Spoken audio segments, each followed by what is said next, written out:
mistero vi attende su UFO News GL e a noi non piace farlo attendere troppo. Benvenuti a questo nuovo appuntamento con il Salotto dei Misteri. Oggi torniamo a parlare per la seconda volta, in una seconda parte, dell'Antartide e scenderemo più in dettaglio in alcuni casi che non abbiamo potuto in alcun modo discutere la scorsa volta con il mio ospite, amico e ricercatore Roberto Lombardini, che fra poco entrerà qui in studio. E questi argomenti sono il caso Spartan, l'arca di Gabriele e poi abbiamo aggiunto il Necronomicon, che anche se in apparenza non sembra entrarci assolutamente nulla con gli argomenti che dobbiamo trattare, in realtà proprio perché è legato a un personaggio come Lovecraft che abbiamo visto attraverso le montagne della follia nello scorso appuntamento, proprio perché cosa di magia, esoterismo, occultismo, eccetera, eccetera, si va a legare anche con la questione dell'arca di Gabriele. Benvenuti a tutti quanti, ciao e ovviamente parto con la sigla Il Salotto dei Misteri e ci ritroviamo in studio tra qualche istante insieme a Roberto Lombardini.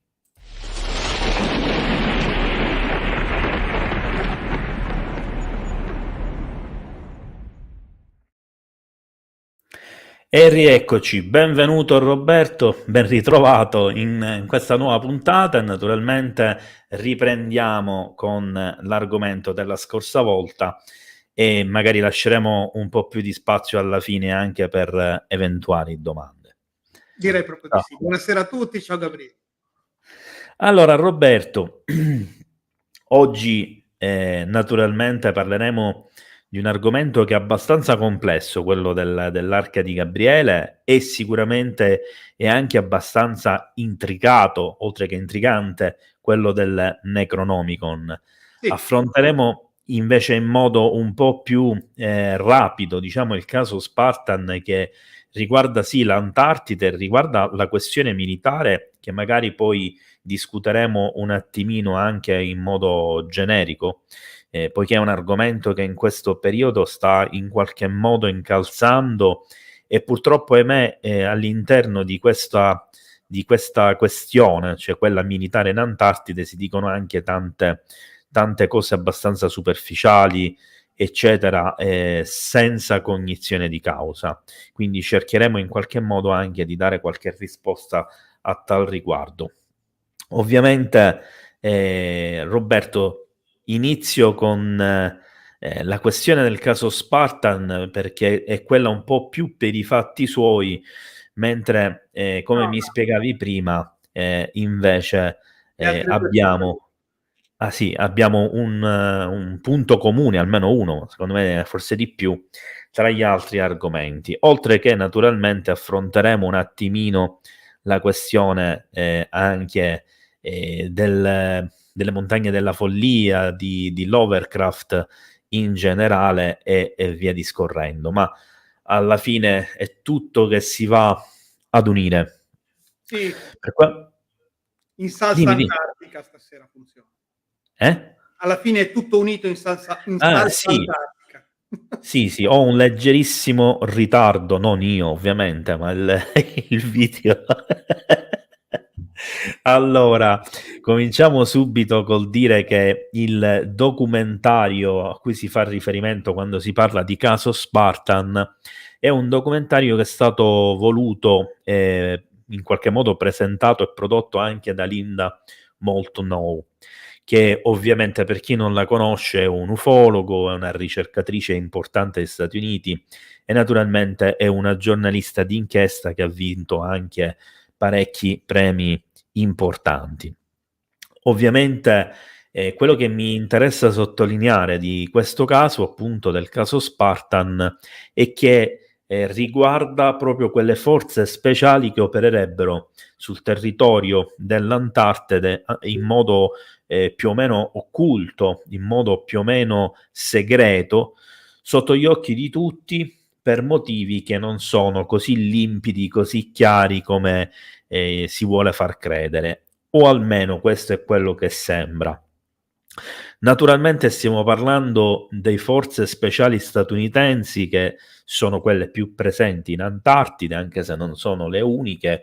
Ci sono anche i nostri palombari, ovvero gli incursori di marina, il Consubin per definizione, che sono tra l'altro il reparto che si può comparare proprio con i Navy SEAL statunitensi, e sono tra l'altro considerati a livello di gare e di operatività nel loro settore i migliori al mondo, persino meglio dei Navy SEAL.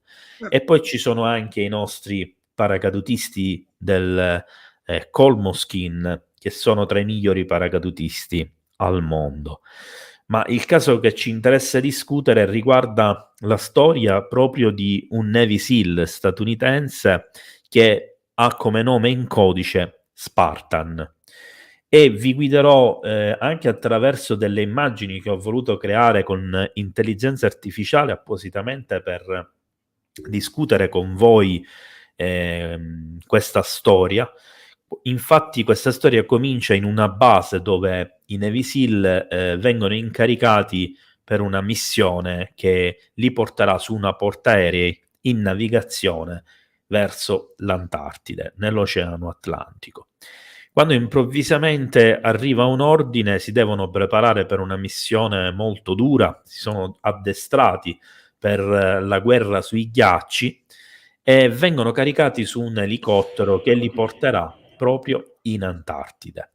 E mentre stanno sorvolando nell'Antartide i vari territori più o meno annevati, più o meno ghiacciati, alcune zone che ricordo non essere coperte né da ghiaccio né da neve, soprattutto alcune catene montuose, alcuni picchi, eccetera, passano sopra la base McMurdo, che abbiamo visto ampiamente la scorsa volta, che ha anche tantissimi misteri in seno, e ovviamente attraverso i territori circostanti, fino a quando prima di sbarcare sorvolano qualcosa che vedono dall'alto e che li lascia un po' perplessi. Infatti, praticamente vedono una struttura ottagonale o forse esagonale, non è chiarissimo questo passaggio, di colore verde scurissimo che fuoriesce dal territorio ghiacciato, dal territorio roccioso. Sembra una struttura a tutti gli effetti artificiale, non ha nulla di conosciuto e loro si stanno dirigendo proprio in quella direzione. Scesi dall'elicottero, quindi cominciano il cammino verso questa struttura e man mano si vanno avvicinando, si rendono conto che è molto più grande di quello che sembrava. E una volta entrati dentro la struttura, cominciano a rendersi conto di non essere in un ambiente terrestre, ma si trovano all'interno di una struttura che un tempo forse era abitata, tra virgolette, che è chiaramente di origine extraterrestre. Non c'è nessun alieno al suo interno, ma è ricca di simboli, di disegni, potremmo definirli così, comunque degli oggetti che emanano luce e che colorano tutto di verde. Tutto è ancora in funzione come se fosse lì attivo da migliaia di anni con un'energia praticamente non esauribile.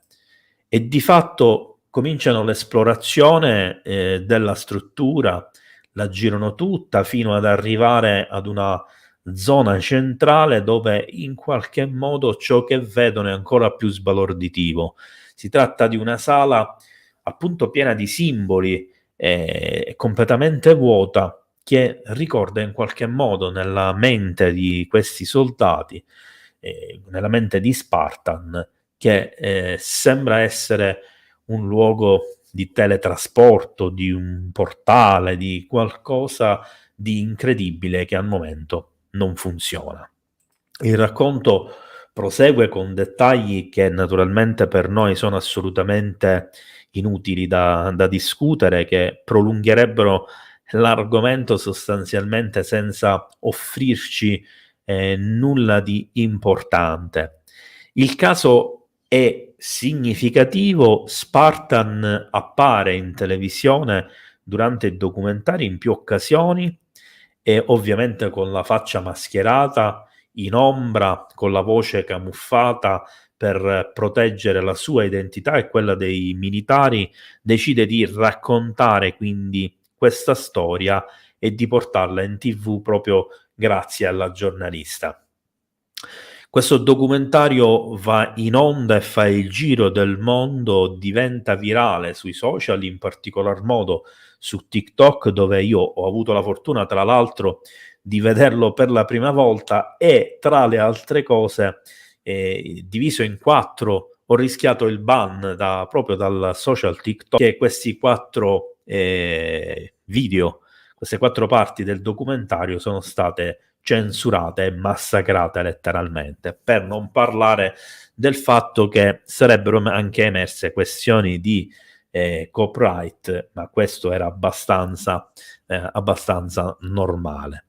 E con questo discorso, diciamo, vi lascio con il caso Spartan e naturalmente se Roberto vuole dire un'opinione su questo caso è libero di farlo, ovviamente, altrimenti iniziamo con l'arca di Gabriele. No, io direi che, vabbè, insomma, qualcosa da dire si può dire. Fa un po' il collegamento con quello che abbiamo detto l'altra volta. Cioè, cosa ci sia in Antartide veramente. Roberto, e poi andiamo a raccontarlo ancora stasera. stasera. Si sente ogni tanto la parola non si capisce bene. Adesso non ti si sente più.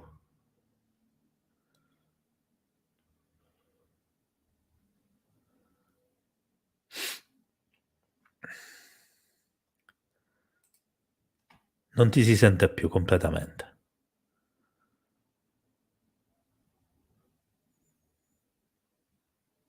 Zero totale, Robby.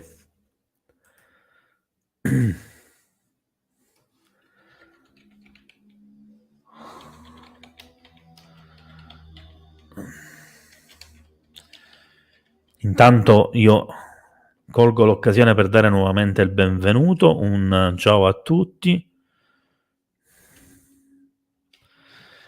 Mentre Roberto risolve il problema dell'audio, vi Adesso ricordo di... si sente? Sì, solo non ti devi mettere troppo lontano, Roberto. Vabbè, così come Perché ho visto funziona? che quando ti allontani verso la parete è come se la voce va via. Così è distante? Sì. Sì, devo stare davanti. Va bene. Ok. Va bene. Dicevi. Dicevo che è intrigante, secondo me, il caso Spartan, perché ci dà una prova, tra virgolette, o comunque un indizio, qualcosa di intrigante su quello che potrebbero essere le costruzioni nascoste sotto i ghiacci in Antartide. Sono tante. Adesso io non lo so se quelle sono costruzioni aliene o sono come il nostro Lovecraft, così facciamo tutto il giro, aveva ipotizzato addirittura strutture di una civiltà precedente. Questa storia di costruzioni, di cose che affiorano dai ghiacci, l'abbiamo vista anche noi l'altra volta, esistono delle cose che non si possono spiegare. Ti ricordi il famoso cerchio con le fette che avevamo visto? Sì. E quello, diciamo, è normale. Poi chi lo sa se realmente poi ci sono delle parti molto più visibili, molto più intriganti dove sono stati questi militari a esplorare. È molto interessante come situazione. Poi sai, a me queste cose piacciono molto, per cui io sono abbastanza Guarda Roberto, allora incuriosito. Colgo l'occasione per dire due cose che forse possono servire come precisazione. Ovviamente non riguardo la questione oggetti sepolti, eccetera, perché anche lì comunque ci sono UFO crash veri, UFO crash falsi, eccetera, eccetera. Ma allora, come ho detto prima, i militari italiani vanno normalmente in Antartide. vanno per dei servizi che durano diversi mesi, devono fare diversi mesi di addestramento specifico in condizioni particolari e poi devono fare le ultime 2 settimane o 3 settimane, non mi ricordo esattamente, ma credo 2, di addestramento specifico, di cui l'ultima settimana praticamente è sopravvivenza senza niente in ambiente glaciale, ovviamente con solo l'addestramento che hai fatto la settimana prima. Allora, queste informazioni che sono di dominio pubblico, non c'è nulla di segreto, sono state rilasciate ad una rivista militare online. Se poi volete vi cerco il tutto e magari metto un link in bio nel video, così giusto per chiarire. È stato un consubin, quindi un incursore di marina italiano che è stato in Antartide, e questa intervista gli è stata fatta proprio mentre si trovava in Antartide, dove ha raccontato appunto dell'addestramento che è stato fatto, delle selezioni assurde che ci sono prima, delle caratteristiche che devi avere che sono davvero incredibili, e ovviamente di tutta quella che è la situazione che vai a trovare, quello a cui vai incontro, eccetera, quindi esperimenti, situazioni particolari, eccetera. Nella sua dichiarazione lui sostiene che buona parte degli esperimenti che vengono condotti in Antartide in realtà vengono fatti o sott'acqua o sull'acqua o sotto il ghiaccio, e quindi è importante la partecipazione proprio degli incursori di marina, perché in qualità di palombari e sommozzatori sono appunto le persone più idonee al mondo e sono anche quelle più preparate da un punto di vista di discese e di non farsi prendere dal panico con il buio delle profondità marine, l'assenza di suoni.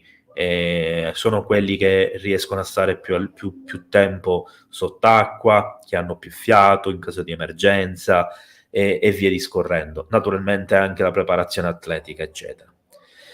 E ovviamente ci sono anche dei civili che vanno nelle zone dove ci sono i militari. Io posso dire di avere conosciuto una persona che è stata in Antartide per un periodo di tempo, e questa persona ha svolto delle mansioni tecniche assolutamente normali, non ha fatto chissà quali cose fantascientifiche, eccetera.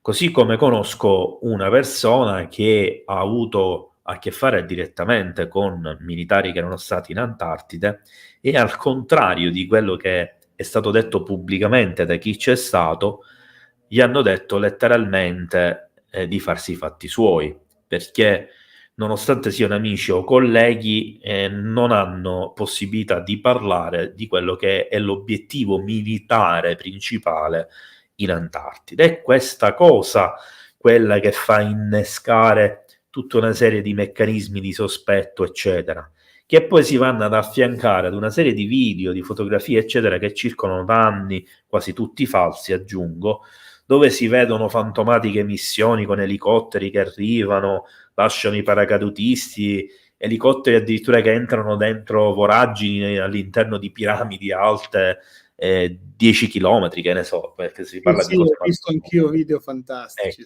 E lì bisogna fare molta attenzione. E chiudo questa parentesi perché ho conosciuto 2 persone, 2 militari che dovevano andare in Antartide, che avevano iniziato l'addestramento, non erano forze speciali, quindi ci sono anche militari con altre manutenzioni. Sarebbero andati là in effetti per fare gli autisti, per fare diciamo la logistica, eccetera. Naturalmente non posso parlare delle persone in sé, quello che posso dire è che questa categoria di militari che vanno in Antartide sono del genio militare, quindi comunque sono lì per altri ruoli, per altre competenze, come quella di scavare tunnel, montare ponti, eccetera. Supporto tecnico, dicevo. Quindi. Esatto. Roberto, allora. Quindi, dopo tutto questo preambolo che ci fa gioco assolutamente, adesso facciamo un coup de théâtre, come si dice in gergo, e ci spostiamo da tutt'altra parte. Poi dite voi come facciamo a ritornare in Antartide? Ci torniamo. Allora, Ci torniamo. partiamo dall'arca? Sì, direi proprio di sì. Partiamo dall'arca. Che è la Eccola qua. Eccola qui. Qui siamo in un ambiente completamente diverso. Voi dite, questo non c'entra niente. Vabbè, avremo il colpo di scena alla fine. Intanto vi raccontiamo questa storia, che è davvero intrigante, è davvero, secondo me, perlomeno misteriosa e soprattutto attualissima.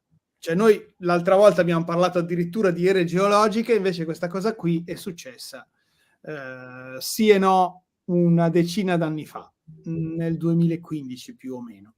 Anche qui però dobbiamo partire, voi sapete che io parto sempre, qui a Milano si dice da Carlo Cudega, cioè dal passato più profondo, e quindi partiamo a capire che cos'è l'Arca di Gabriele. Quella che vedete, l'immagine, è una delle rarissime illustrazioni dell'Islam, perché sapete che l'Islam ha l'iconoclastia, quindi non si possono rappresentare le immagini sacre.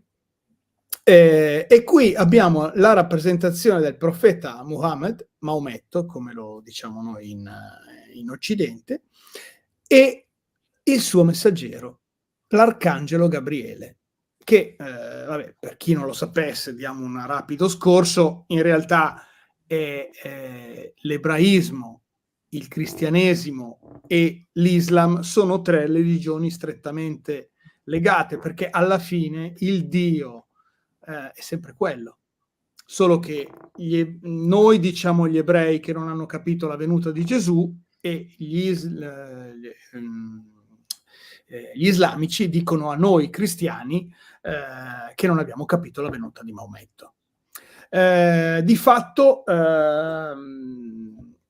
infatti, l'arcangelo Gabriele è il messaggero di Dio per eccellenza ed è colui che andò ad annunciare alla Madonna il fatto che appunto che avrebbe concepito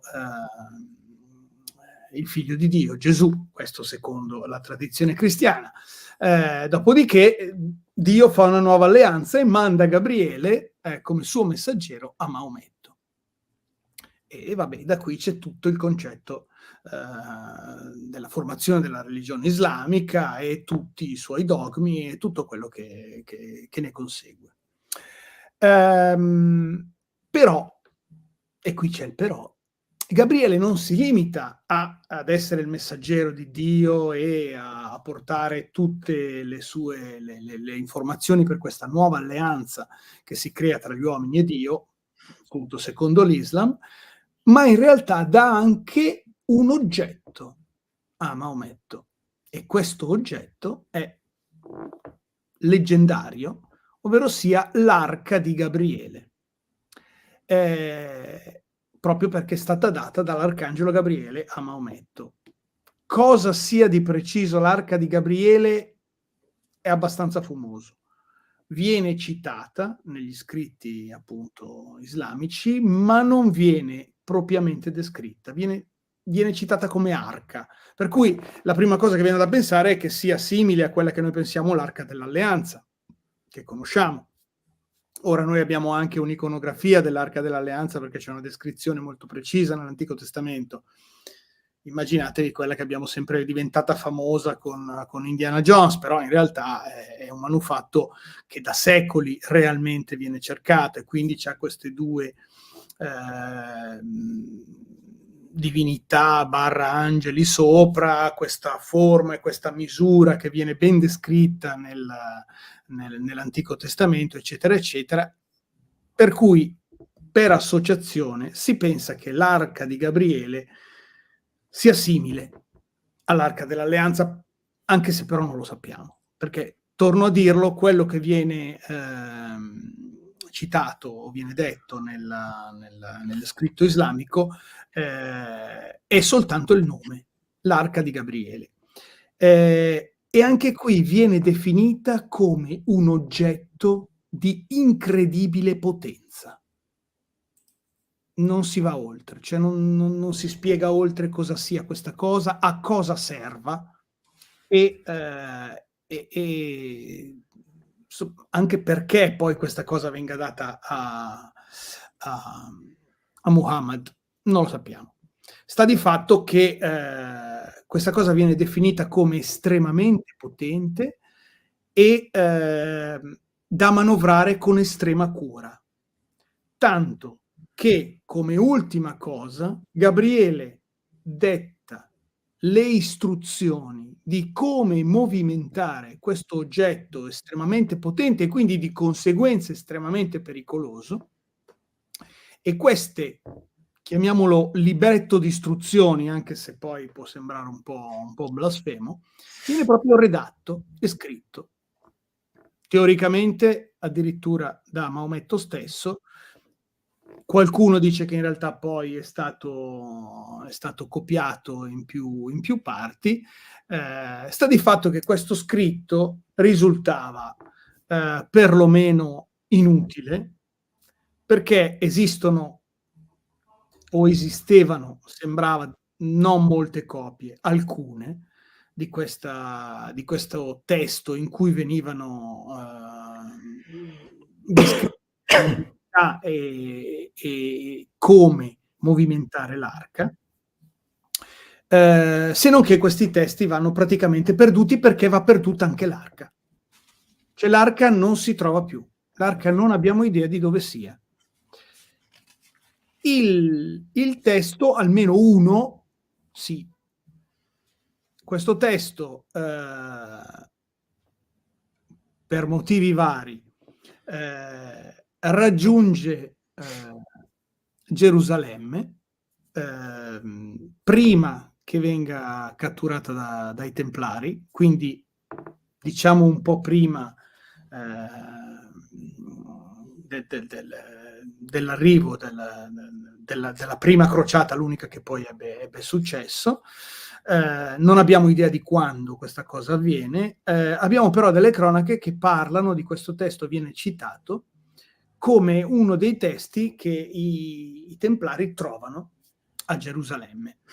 Questo testo viene considerato comunque molto importante, di fatto a seguito della caduta poi del regno di Gerusalemme viene salvato, tra virgolette, e quindi è sempre in mano alla cristianità, viene sostanzialmente diviso in due parti. Una parte viene mandata a Costantinopoli, che in quel momento è caposaldo cristiano, perché c'è ancora quello che resta dell'impero romano, e un'altra parte viene portata a Roma, in mano al Papa. E la parte più consistente, quella in mano alla Chiesa orientale, che poi noi abbiamo imparato a chiamare ortodossa, quindi al cristianesimo ortodosso che fa capo a Costantinopoli. La parte più scarsa, proprio a livello di fogli, da quanto si potrebbe capire, è quella in mano al cristianesimo propriamente detto, al cattolicesimo, non cristianesimo propriamente detto, sono tutti cristiani. E qui, diciamo, si fermano quelle che sono le notizie storiche. Dopodiché di questo testo si perde completamente la memoria e non ne abbiamo idea. Cosa succede? Per cui noi questa storia la stiamo raccontando questa sera e in un certo senso ci coinvolge. Possiamo vedere la seconda immagine. Questa è un'immagine della Mecca e in particolare, come sapete, è un luogo sacro per eccellenza per l'Islam e è un luogo appunto dove il buon musulmano dovrebbe fare un pellegrinaggio almeno una volta nella vita, e qui ci sono afflussi di gente pazzesca, l'abbiamo sentiti tutti, ogni tanto capitano anche degli incidenti. Proprio per questo flusso incredibile di persone, veramente milioni di persone si recano alla Mecca, tutti gli anni, e soprattutto poi dopo in certe feste importanti per l'Islam, c'è veramente un afflusso incredibile di persone. A questo punto le autorità appunto saudite che gestiscono la Mecca hanno pensato di realizzare dei lavori di ammodernamento della struttura, e in particolare hanno pensato di creare delle sorta di tunnel sotterranei che bypassavano certe zone della città dove era pericoloso far passare tutti i fedeli, creando appunto queste vie sicure sia per l'accesso dei fedeli di massa, e poi delle altre vie secondarie per creare magari degli accessi, chiamiamoli VIP, per poter far sì che magari delle persone importanti potessero comunque svolgere il loro pellegrinaggio in maniera sicura. Insomma, pensiamo all'autorità, ecco, che quindi sarebbe pericoloso che queste si mischino con il resto della folla. E siamo nel 2015 e in particolare a settembre del 2015. La data è abbastanza particolare, 11 settembre 2015. Vabbè, sarà un caso, come si dice. Sulla Mecca si scatena una tempesta tremenda, una tempesta di lampi e fulmini micidiali. Cosa però è successo prima? Qualche giorno prima, non so bene, non sono riuscito a trovare indicazioni precise, agosto sembrerebbe, viene fatto un annuncio. E l'annuncio è che nei lavori di questi scavi, che sono sotto appunto alcune zone importanti come la Grande Moschea, sono stati ritrovati alcuni oggetti di grande rilevanza archeologica per quello che riguarda l'Islam, e la dichiarazione è, dopodiché questa dichiarazione sparirà, la dichiarazione è che è stata ritrovata l'arca di Gabriele sotto diciamo negli scavi per la realizzazione di queste gallerie sotto la Mecca. A questo punto chiaramente la notizia non passa inosservata, viene fatta rimbalzare un po' qua e là per il mondo, dopodiché è un ritrovamento archeologico, quindi dopodiché scema un po' la questione dell'arca di Gabriele e non se ne parla più. Qualche tempo dopo però, appunto l'11 settembre 2015, abbiamo questa micidiale tempesta. Questa tempesta, vabbè, già il fatto che ci sia una tempesta in Arabia Saudita non è così usuale. Oddio, ne abbiamo vista una tremenda di recente su Dubai, se non mi sbaglio, no? Quella che ha fatto quei super allagamenti proprio qualche tempo fa. Sì. Però diciamo che nel 2015 era un pochettino più strano. Questa tempesta fa dei danni abbastanza importanti alla struttura. Ci sono addirittura dei morti, molti. Si parla di 700 morti in un primo momento. Dopodiché la cifra viene subito rivista e si parla di un centinaio di morti e circa un centinaio di feriti.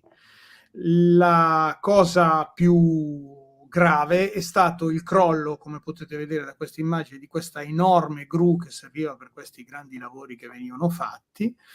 Avete visto anche prima, infatti c'erano le immagini del cantiere, quante gru c'erano, ma anche qui si può vedere quante ce ne sono in questa immagine. E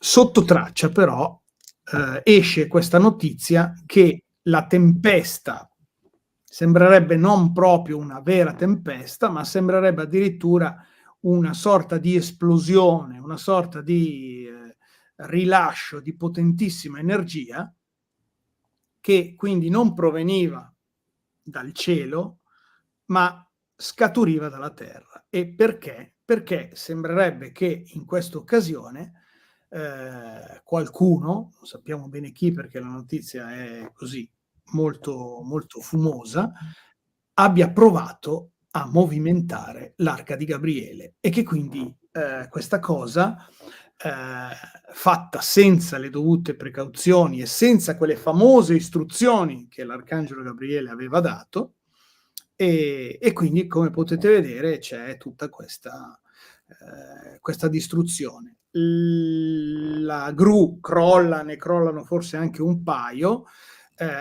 Si parla comunque di molti morti, perché un centinaio di morti sono tanti, però come vi ho detto, qui abbiamo sempre questi assembramenti di persone notevoli. Le immagini che verranno, che adesso seguono, alcune sono blerrate perché insomma non sono bellissime.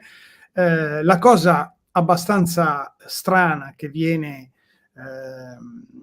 subito notata da alcuni analisti è che le persone che risultano, i corpi delle persone che sono decedute in questa disgrazia, più che essere stati schiacciati da calcinacci, pezzi della gru o cose che sono crollate, sembrerebbero quasi esplosi, perché colpiti da un'enorme energia. Qualcuno dice questi sono i fulmini che sono passati attraverso la gru. Può essere tutto. Sta di fatto che questa cosa è abbastanza così, già misteriosa per come è stata raccontata. Il problema è che questa cosa, ed è qui la notizia successiva, questo è un lancio di SkyTG24, perché meno di 10 giorni dopo, esattamente il 24 settembre 2015, capita un'altra disgrazia, questa ancora più grave. Allora, qui abbiamo proprio dei dati precisi. Il Ministero della Sanità dell'Arabia Saudita, qualche ora dopo questo fatto, dichiara che questo incidente che c'è stato alla Mecca, e anche qui si è molto fumosi in questa dichiarazione su che incidente sia stato, ha provocato 4.723 morti. La cosa incredibile è il numero, cioè preciso, 4.723 morti. Nel giro di poche ore questa dichiarazione sparisce dal sito della sanità dell'Arabia Saudita, e la cifra viene corretta con quella che avete visto prima ecco qui, dove dice oltre 700 fedeli morti nella ressa, perché a questo punto viene dichiarato che c'è stata una sorta di esplosione di panico in queste enormi fiumane di persone. Lo dicevamo prima, ci sono questi accessi di migliaia veramente di persone, e quindi nella calca ci sono stati 700 morti e circa 300 feriti. Quello che poi era l'immagine successiva sono le tende dove vengono composte le salme di queste persone, perché poi dopo i parenti o chi può arrivare lì possa ritirare appunto le salme e vengono fatte le esequie. Poi potete anche ben capire il clima in Arabia Saudita è chiaramente caldo, e a un certo punto non si è più, anche perché questi pellegrini arrivano veramente da tutte le parti del mondo, non si è più potuto aspettare oltre, quindi si è proceduto alle esequie di queste persone anche per ragioni igieniche da un certo punto di vista pratico. Sta di fatto che ad oggi, quasi 10 anni dopo, ci sono persone che dicono che non hanno più rivisto i loro cari, nemmeno i resti. La verità non ufficiale su questa cosa sembra essere che abbiano tentato per la seconda volta di movimentare l'Arca di Gabriele, e questa volta sia andata decisamente peggio. Anche qui il concetto di dire, insomma, tutto può essere, però effettivamente non c'è mai stata una carneficina così impressionante pur essendoci stati degli episodi simili in cui la Ressa aveva schiacciato le persone perché si era scatenato il panico, ma effettivamente 700 persone morte, o addirittura, come era stato dichiarato inizialmente, 4.000 persone morte, fa veramente impressione. Scusa Roberto, Quindi, ti interrompo un secondo perché ovviamente mi nascono delle domande spontanee prego. che penso siano lecite da parte di tutti e che ti sei posto naturalmente pure tu e che ti poni ogni volta che parli dello stesso argomento. Allora, intanto tra 700 e 4.000 erotti c'è una differenza abissale. Vale, siamo completamente d'accordo. L'aver dato una cifra precisa, è chiaro che una cifra precisa o la dai perché la sai o non ha senso. È quello che a me lascia un po' così, no? Perché se tu nell'immediatezza della disgrazia dici ci sono stati oltre 4.000 morti, va bene. E infatti è l'oltre 4.000 perché non l'hai stabilito, quindi è una cifra Appunto. E invece qui ancora parlo interrogativa. in maniera precisa, 4.723, c'è proprio la dichiarazione che era uscita così. Io adesso mi dico perché.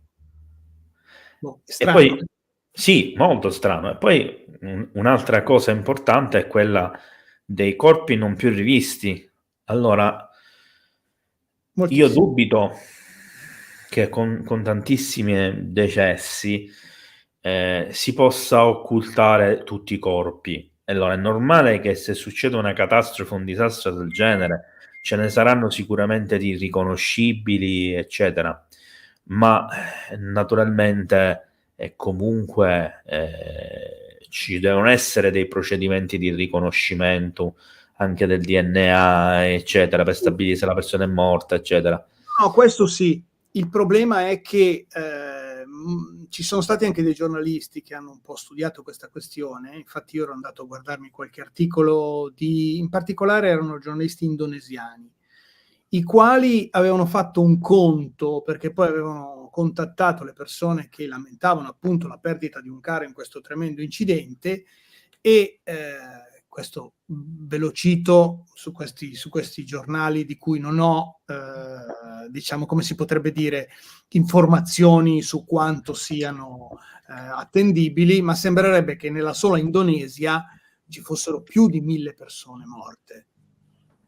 Lì, parlando di lì. Perché Di questa tragedia. l'Indonesia Quindi è a quasi questo esclusivamente islamica.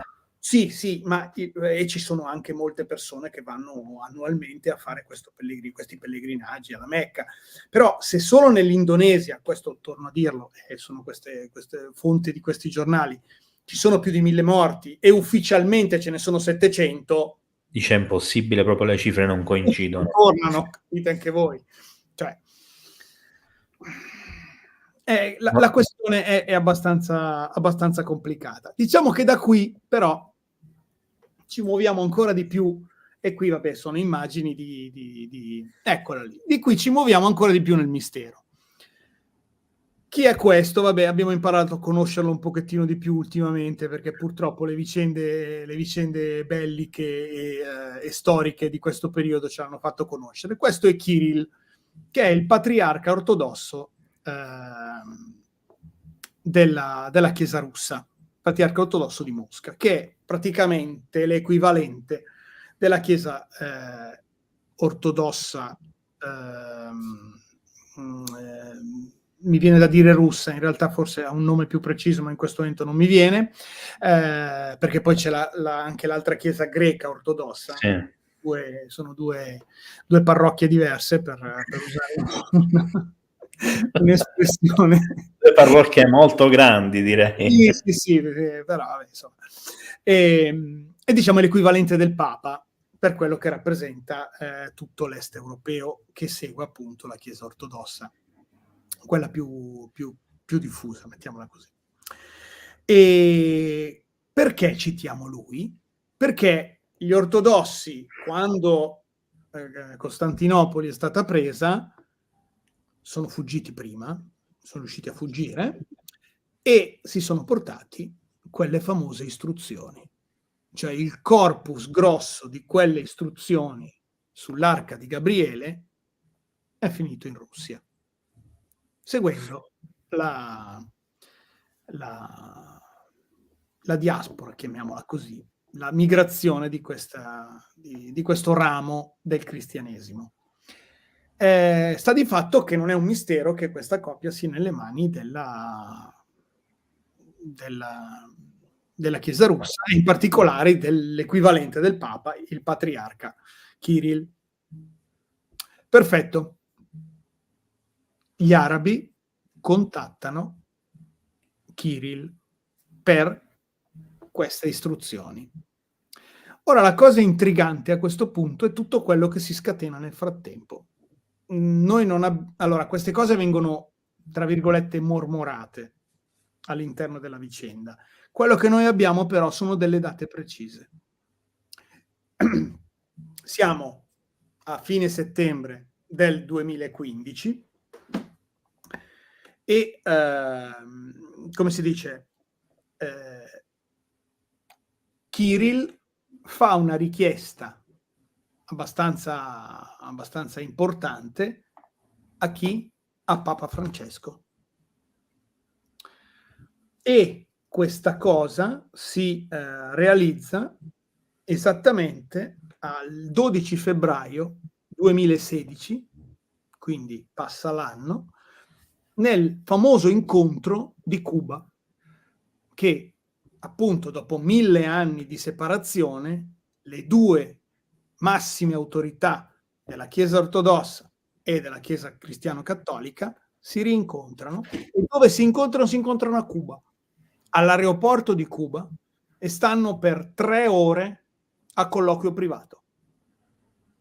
Cosa si siano detti in queste 3 ore non lo sappiamo, ma di fatto che i ben informati dicono che il Papa, eccola qua, questa è l'immagine del loro incontro, che poi è stato diciamo molto veloce davanti alle telecamere, ma molto più importante e intenso in privato.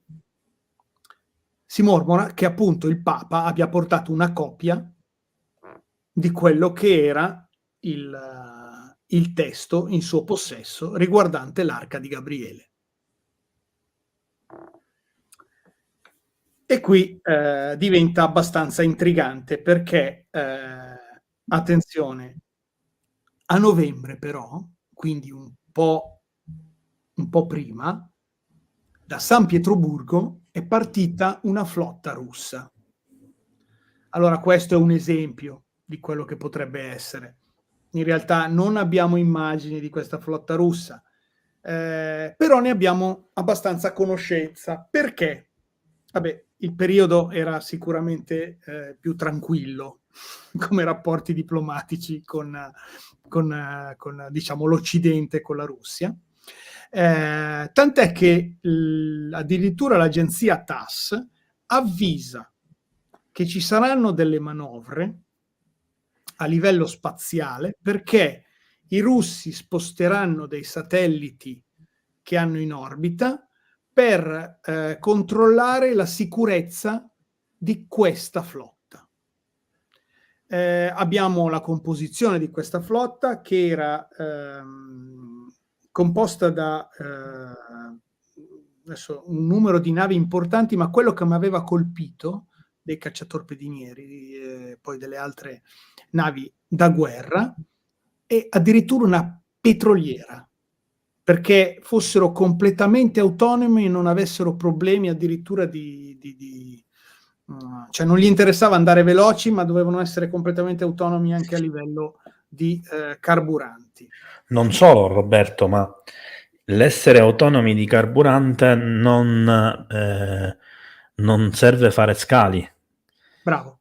Quindi la cosa più importante è che tu sposti da A a B direttamente. E pensate dov'è il primo scalo di questa flotta?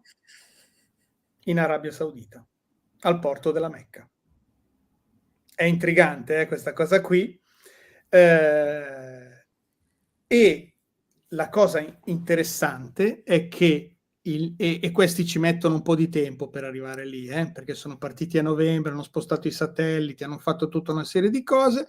a febbraio c'è l'incontro, anche qui non si sa bene dove vadano, perché insomma, voglio dire, un mese, io c'ho in mente una volta per lavoro sapevo che dalla Corea un cargo ci metteva circa un mese per arrivare in Europa, quindi insomma qui ce ne mettono un pochettino di più. Metti che probabilmente questa flotta non è passata da Suez, immagino, perché forse non si volevano far vedere, fatto il giro dell'Africa, va bene tutto, però e vanno alla Mecca. La cosa interessante è che in quel momento alla Mecca arriva per visita diplomatica Kirill, che nel frattempo ha le sue istruzioni più quelle che in teoria gli ha dato Francesco. E qui arriva il bello, lui va personalmente anche sul porto, sembrerebbe, e sovraintende al carico di qualcosa. Questo qualcosa ci viene subito da dire. Cosa sarà potuto essere? Se effettivamente lui aveva le istruzioni di come movimentare l'Arca di Gabriele, e l'Arca di Gabriele era stato dichiarato addirittura che l'avevano trovata, dopodiché sparita quest'Arca di Gabriele dalla faccia della terra. Cos'è che è molto intrigante e interessante, l'immagine che hai fatto vedere dopo, è che 5 giorni dopo, allora il progetto era che questa flotta facesse scalo alla Mecca, dopodiché al porto, in corrispondenza della Mecca, dopodiché doveva dirigersi in India, la tappa in India viene eliminata e dopo averci messo dei mesi per girare in giro per il mondo, in pochissimi giorni, addirittura si dice meno di una settimana, quindi 5 giorni, non so se è fattibile, detto sinceramente, la flotta arriva in Antartide. E la cosa bellissima è che ci arriva anche il nostro Kirill, sempre in questa sequenza temporale.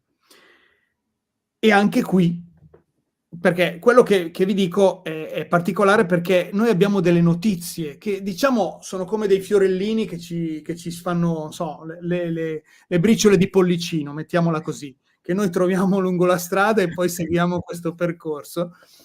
E noi abbiamo la notizia in cui, così, di punto in bianco, dice il patriarca russo ortodosso, appunto, nel mese di marzo, credo, una cosa del genere, non mi ricordo la data precisa, ma se andate a cercarla c'è, si è recato in Antartide per svolgere un antico rito.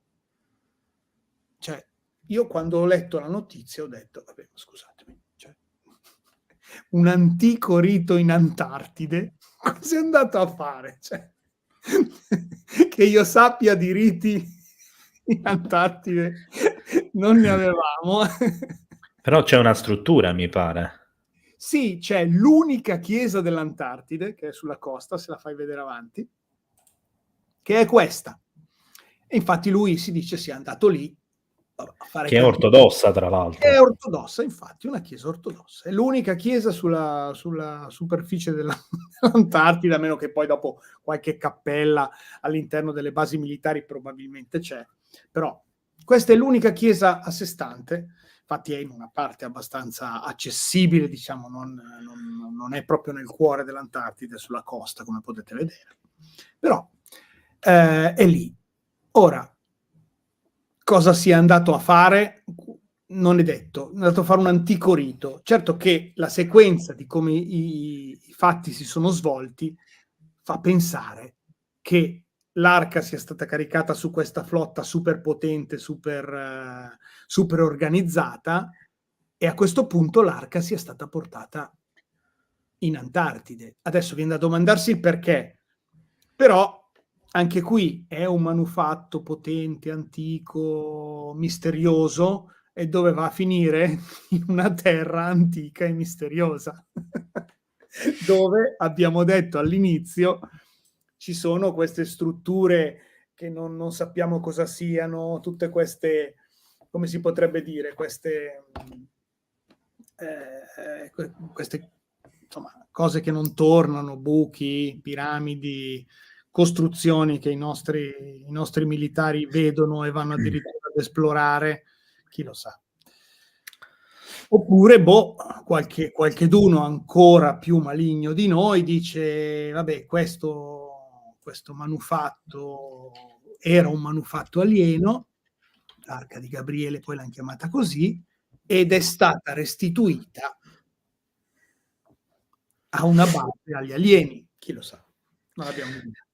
Allora Roberto mi ha Non fatto nella sorridere un nostro utente che paragona la Chiesa ortodossa dell'Antartide praticamente ad una cabina telefonica, che Sì, effettivamente adesso non è grandissima, cioè vabbè, adesso non è San Pietro, certo, però è l'unica chiesa così libera sul territorio dell'Antartide, quindi insomma, vabbè, allora invito, ragazzi, abbiamo detto che non c'è nessuno in Antartide, mica possono farsi una chiesa, non la riempiono mai, no, cioè. ma infatti si vede, aspetta che lo rifaccio vedere Rimetto. nuovamente, Sì, si c'è vede proprio qua sì, no, ma Kirill coi pinguini, quindi è da ci vanno i sorridere. pinguini nella chiesa quando non ci sono visitatori. Capisci che non è che sia, cioè, una cappelletta alla fine, cosa vuoi che sia? Cioè, con gli abitanti dell'Antartide, cioè, fai subito, cioè, una robettina piccolina. Però Allora Roberto, prima di fare uno stacchetto di 8 secondi come mia abitudine, però voglio fare vedere un video perché magari ci può essere qualcuno che guardando le foto un po' sgranate oppure con l'opacizzazione per non fare vedere scene di sangue o cose di questo genere, vi faccio vedere un video che riguarda proprio gli eventi di quei giorni, la gru caduta, bravo alla Mecca. eccetera, e ovviamente tolte tutte le scene di sangue perché scene brutte in buona sostanza che sono state rimosse, e i video che le mostrano non sono utilizzabili su YouTube perché sono stati tutti quanti censurati e sono stati tutti quanti oscurati. E quando un video è oscurato ed è messo privato non si può neanche scaricarlo. Quindi alla fine A me è capitato di vedere alcune foto e anch'io degli spezzoni, però non per vedere il video, erano abbastanza crude le immagini. sì, perché nei video, dico, se c'è una curiosità ovviamente non morbosa in questo senso, di andare a vedere quella che è stata la scena clou in cui c'è l'investimento da parte di qualcosa che colpisce almeno un gruppo di persone e poi i soccorsi, eccetera. Allora, questi video li trovate nei canali arabi e nei canali russi in alcuni casi, ma sono censurati, sono oscurati e non sono pubblicamente visibili. Dovete quindi accettare delle clausole prima di vedere le immagini. In quello che vi faccio vedere invece adesso, no.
Diciamo che quello che è visibile in questo video essenzialmente sono 3 cose. Cioè il prima, il dopo la caduta della gru, che credo sia tra le 3 o 4 più grandi del Grandi al genere al mondo, mondo, sì. e le pulizie, diciamo, in uno stato già quasi completato, che vengono fatte sul posto dove ci sono comunque ancora macerie e via discorrendo. Sì, sì, infatti.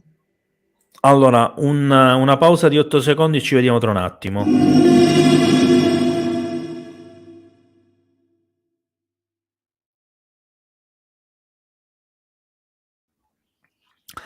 Allora, Roberto, naturalmente io ho già dato lo stop alle domande, ho detto di farle dopo, perché mi piace comunque correre con le notizie, le informazioni, Metterle tutte eccetera. insieme poi, va bene, perfetto. Sì, sì, le facciamo alla fine.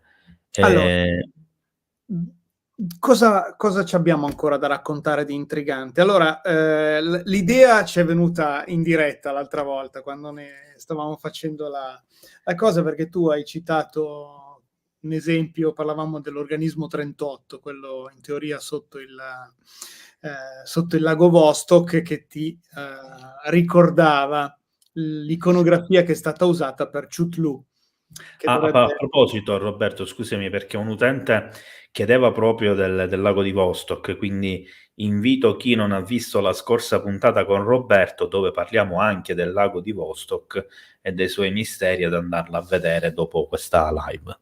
Ok. E appunto da lì ci è venuto il concetto che questo è comunque uno degli altri dei che vengono citati in quest'opera abbastanza particolare e misteriosa, che è il Necronomicon. E da lì, in effetti, c'è il collegamento, eccolo qua, questa è la copia che posseggo io, ed è intrigante proprio sotto l'aspetto storico questo libro. Voi sapete che sono un amante di quello che è la storia, ma l'esoterismo anche mi intriga, e soprattutto l'unione tra qualcosa di esoterico e di storico mi fa diventare matto. Per cui questa è una cosa che ho ampiamente seguito. Prima di tutto bisogna dire che cos'è questo libro. Questo libro tecnicamente è forse il più potente o il più grande libro di magia nera. Quello che è particolare è che di questo libro se ne è sempre parlato, però era proprio difficile trovare una copia. E qui abbiamo tutta la parte storica in cui il nostro appunto Lovecraft ha lavorato moltissimo. Lui ci ha fatto una serie di racconti, eccolo qua, e ha fatto tutta una serie di ipotesi utilizzando un Necronomicon che però era tradotto in latino. Ora, Scusami Roberto se io rido, ma effettivamente Lovecraft sembra uscito da uno dei suoi romanzi. Perché... Sì, beh, in effetti era un po'... Vabbè, ma anche, hai mai visto anche le foto di Edgar Allan Poe? Cioè, erano delle persone sì. che avevano il physique du role, cioè, voglio dire. Aspetta che faccio vedere mentre tu parli anche il testo di riferimento di Lovecraft. Eccolo qua. Ecco. Sì, questo qui era quello realizzato appunto, però qui bisogna fare un po' di storia. Allora, prima di tutto, da dove arriva? Ed è qui il collegamento con quello che abbiamo appena finito di dire. Il Necronomicon in realtà è un libro di origine araba, diciamo islamica, ma è un po' un concetto diverso, perché qui sono abbastanza distanti da quello che è il concetto di religiosità islamica. Sono veramente abbastanza proprio con una cosmologia diversa. Il testo originale dovrebbe chiamarsi Al-Asif, che in arabo significa i rumori della notte, perché nella mitologia appunto araba i demoni, i jinn, dai quali noi poi dopo abbiamo derivato il termine genio, però in realtà sono dei demoni che si aggirano in particolare nel deserto, poi qualcuno viene imprigionato all'interno di certi oggetti, che però restano demoni. Sono molto potenti e per gratitudine di solito ti dicono ti esaudirò 3 desideri, ma è una trappola, perché ti fregano con quei 3 desideri. E poi dopo immaginate tutto quello che invece noi in Occidente abbiamo costruito sul genio della lampada e su quello che può fare. Ecco, questi jinn si aggirano nella notte alla ricerca di sventurati che capitano nelle loro mani, perché poi mica sempre sono riconoscenti quando sono in giro liberi, non è che stanno lì a esaudire i desideri, e fanno gli stessi rumori che tu puoi sentire nella notte. Il latrato di un cane, lo scricchiolio di una porta, il sibilo del vento, tutti questi rumori sottili della notte, per la tradizione araba, sono le voci degli esseri della notte, per capirci. Quindi la traduzione in greco del nome è completamente sbagliata, perché Necronomicon è il libro dei nomi dei morti, tradotto.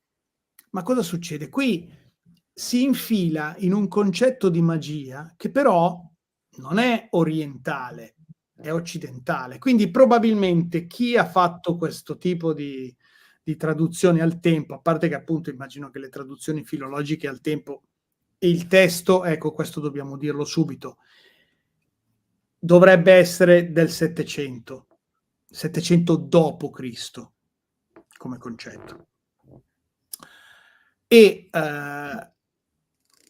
appunto al tempo probabilmente le traduzioni non erano così rigorose e quindi chi l'ha tradotto ha usato i concetti di magia occidentale, quindi la negromanzia, ovverosia la possibilità di interagire nella realtà attraverso l'aiuto delle forze dell'aldilà e in questo caso dei morti.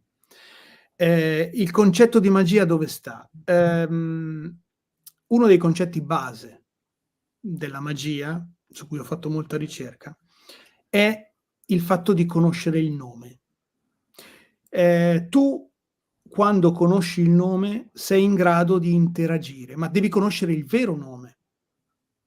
E quindi in questo caso tu conoscendo il nome dei morti, e quindi sta di fatto che tu conosci il vero modo per interagire con loro, hai il potere.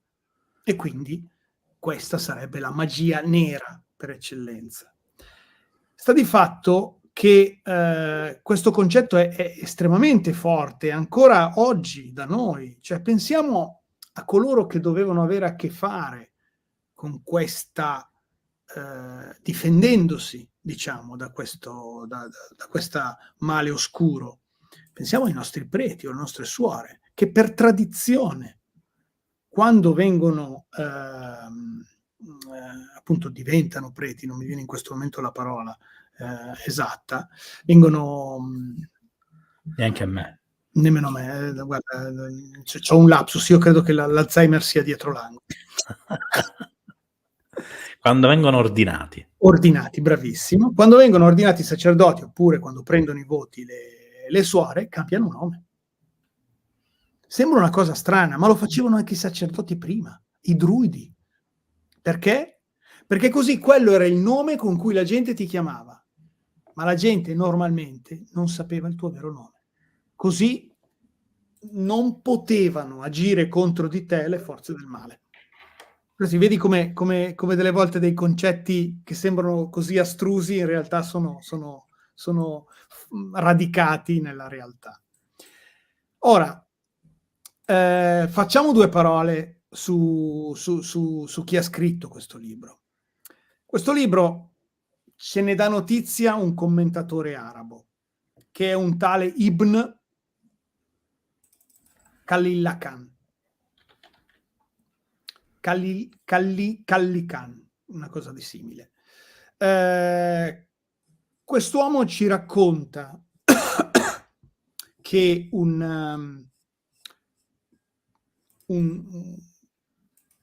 diciamo, per lui era definito negromante, quindi un grande mago, a Damasco, scrive questo libro in seguito alle sue esperienze.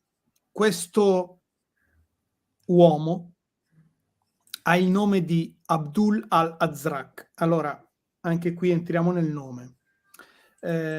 Generalmente questo cosa ci ricorda? Abdullah di solito però è il nome che viene usato nell'Islam, perché Abdul è servo di, quindi Abdullah servo di Allah, una specie di traduzione di servo Dio che abbiamo anche di noi, però lo usiamo come cognome, loro lo usano come nome. E in realtà però Abdul al-Azraq vuol dire servitore dell'oscuro o servitore del blu, che insomma sempre troppo chiaro non è. La cosa interessante è che questo personaggio, per detta appunto di Khalil Khan, dovrebbe essere un capitano pisano nato intorno al 660 più o meno, catturato durante una delle battaglie che c'erano sul Mediterraneo abbastanza regolarmente in quel periodo e ci saranno per tanto tempo. Dopodiché viene portato appunto nei domini dell'impero ottomano e qui probabilmente venduto come schiavo, però a un certo punto qualcuno si rende conto che è abbastanza bravino, cioè sa leggere e scrivere, probabilmente aveva anche certe conoscenze e quindi viene impiegato in servizi non basici, ma viene usato come diciamo uno schiavo, sì, però diciamo un aiutante di biblioteca, cose del genere, tant'è che arriva in contatto con quello che appunto poi col suo nome con cui lo conosciamo, perché il nome italiano non lo conosciamo, quindi Abdul, chiamiamolo così, viene in contatto con quello che lui chiamerà sempre il maestro, non lo definirà diversamente, che era a sua volta un negromante di Damasco. Qui compirà tutta la sua diciamo la sua esperienza magica, mettiamo così, il suo percorso, che in un certo senso è esposto nel libro che vi ho fatto vedere prima, perché c'è una sorta quasi di, come si potrebbe dire, caduta di quest'anima verso quella che potrebbe essere definita la corruzione. Ma per spiegare un po' che tipo di corruzione è, bisogna entrare nel merito. E mi serve l'ultima premessa. Perché è interessante questa edizione che il caso ha voluto farmi arrivare tra le mani? Io in realtà ero molto intrigato da questo testo e chiesi semplicemente, ma stiamo parlando degli anni 90, a una mia amica di recuperare in libreria esoterica qui a Milano questo testo, e lei, molto contenta, torna e mi dice: guarda, ho trovato questo che è appena uscito e hanno detto che è incredibile. In effetti nella premessa di questo libro c'è tutta la spiegazione di come è stato realizzato e soprattutto da chi è stato realizzato. Potete vedere Pietro Pizzari. Quest'uomo era, perché in teoria è scomparso, non sappiamo se è morto o sparito, però questo fa un po' parte del gioco di questa di questo libro, che è un po' maledetto, forse davvero. Era, mettiamolo al passato, un vaticanista, cioè uno studioso vaticano, che aveva accesso anche a parti abbastanza delicate della Biblioteca Vaticana. All'interno della Biblioteca Vaticana, come lui scrive nel libro, trova quello che lui stava controllando. Pensate che lavoro stava facendo, e questo ti dà l'idea di cosa ci sia lì dentro. Stava controllando un vecchio indice, vuol dire un libro che diceva che libri c'erano sugli scaffali. Ora, l'indice era del 1200, quindi già qui stiamo, cioè già solo l'indice sarebbe un libro da tenere con le pinze. E alla voce di un libro che doveva essere un libro sulla demonologia di un tale, mi è rimasto in testa questo, perdonatemi se quelle cose che ti restano in testa, Michele Psello, che era un demonologo dell'Asia Minore, insomma, della zona tra la Turchia e diciamo il Libano più o meno adesso. Lui guarda questo testo e si rende conto che non è il libro di Michele Psello. Probabilmente qualcuno l'ha nascosto sotto il nome di Michele Psello, ma in realtà è una copia del Necronomicon, tradotta dall'arabo al greco e soprattutto tradotta per questo gruppo che sì stava in Asia Minore, ma a quanto pare tradotta con scopi pratici. Quindi l'idea di voler usare quello che poi viene descritto nel testo per fare che cosa non si sa. E quindi lui si trova tra le mani, e quindi conosce il greco, questo testo assolutamente dirompente, perché il testo che dicevamo prima invece di Lovecraft, per dirne uno, fa parte di un'altra strada che prese il Necronomicon, perché poi le traduzioni chiaramente in questa sorta di fiume carsico che è un po' quella dell'esistenza di un libro così esoterico. Tenete conto che poi questo libro finì all'indice a un certo punto. L'indice era appunto l'elenco di questi libri che andavano bruciati secondo la Chiesa, perché erano appunto testi ispirati dal male, testi del maligno, e quindi testi che dovevano scomparire. Di fatto però quello che stavo dicendo è che il testo che arriva nell'Occidente e viene utilizzato appunto da Lovecraft è un testo abbastanza diverso, e soprattutto è un testo tradotto in latino. Quindi probabilmente è una versione successiva ancora.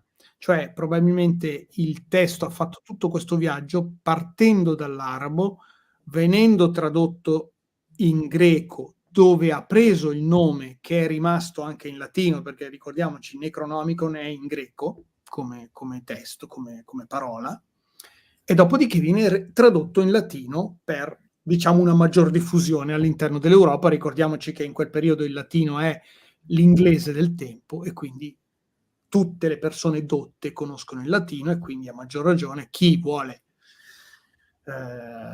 come si potrebbe dire, cimentarsi con questo testo, lo userà in latino. Scusa Roberto, ti interrompo un secondo. Il latino è anche diciamo, la lingua ufficiale della Chiesa, Sì, perché ma soprattutto era, perché di recente è stata abolita, era anche la lingua ufficiale degli esorcismi, e con un motivo preciso, perché è la lingua che riconoscono i demoni. Questo è quello che viene raccontato, sì. Questa è la spiegazione ufficiale, concordo. Dopodiché, appunto, per cui questo avrebbe dovuto essere. Quindi, quando la cosa intrigante è che, tra parentesi, questa edizione, che è rimasta l'unica purtroppo, di questo autore, doveva essere la prima, perché lui lo dice che ci sono altre parti che andavano tradotte, ma che poi non ha più tradotto, perché non ha più scritto.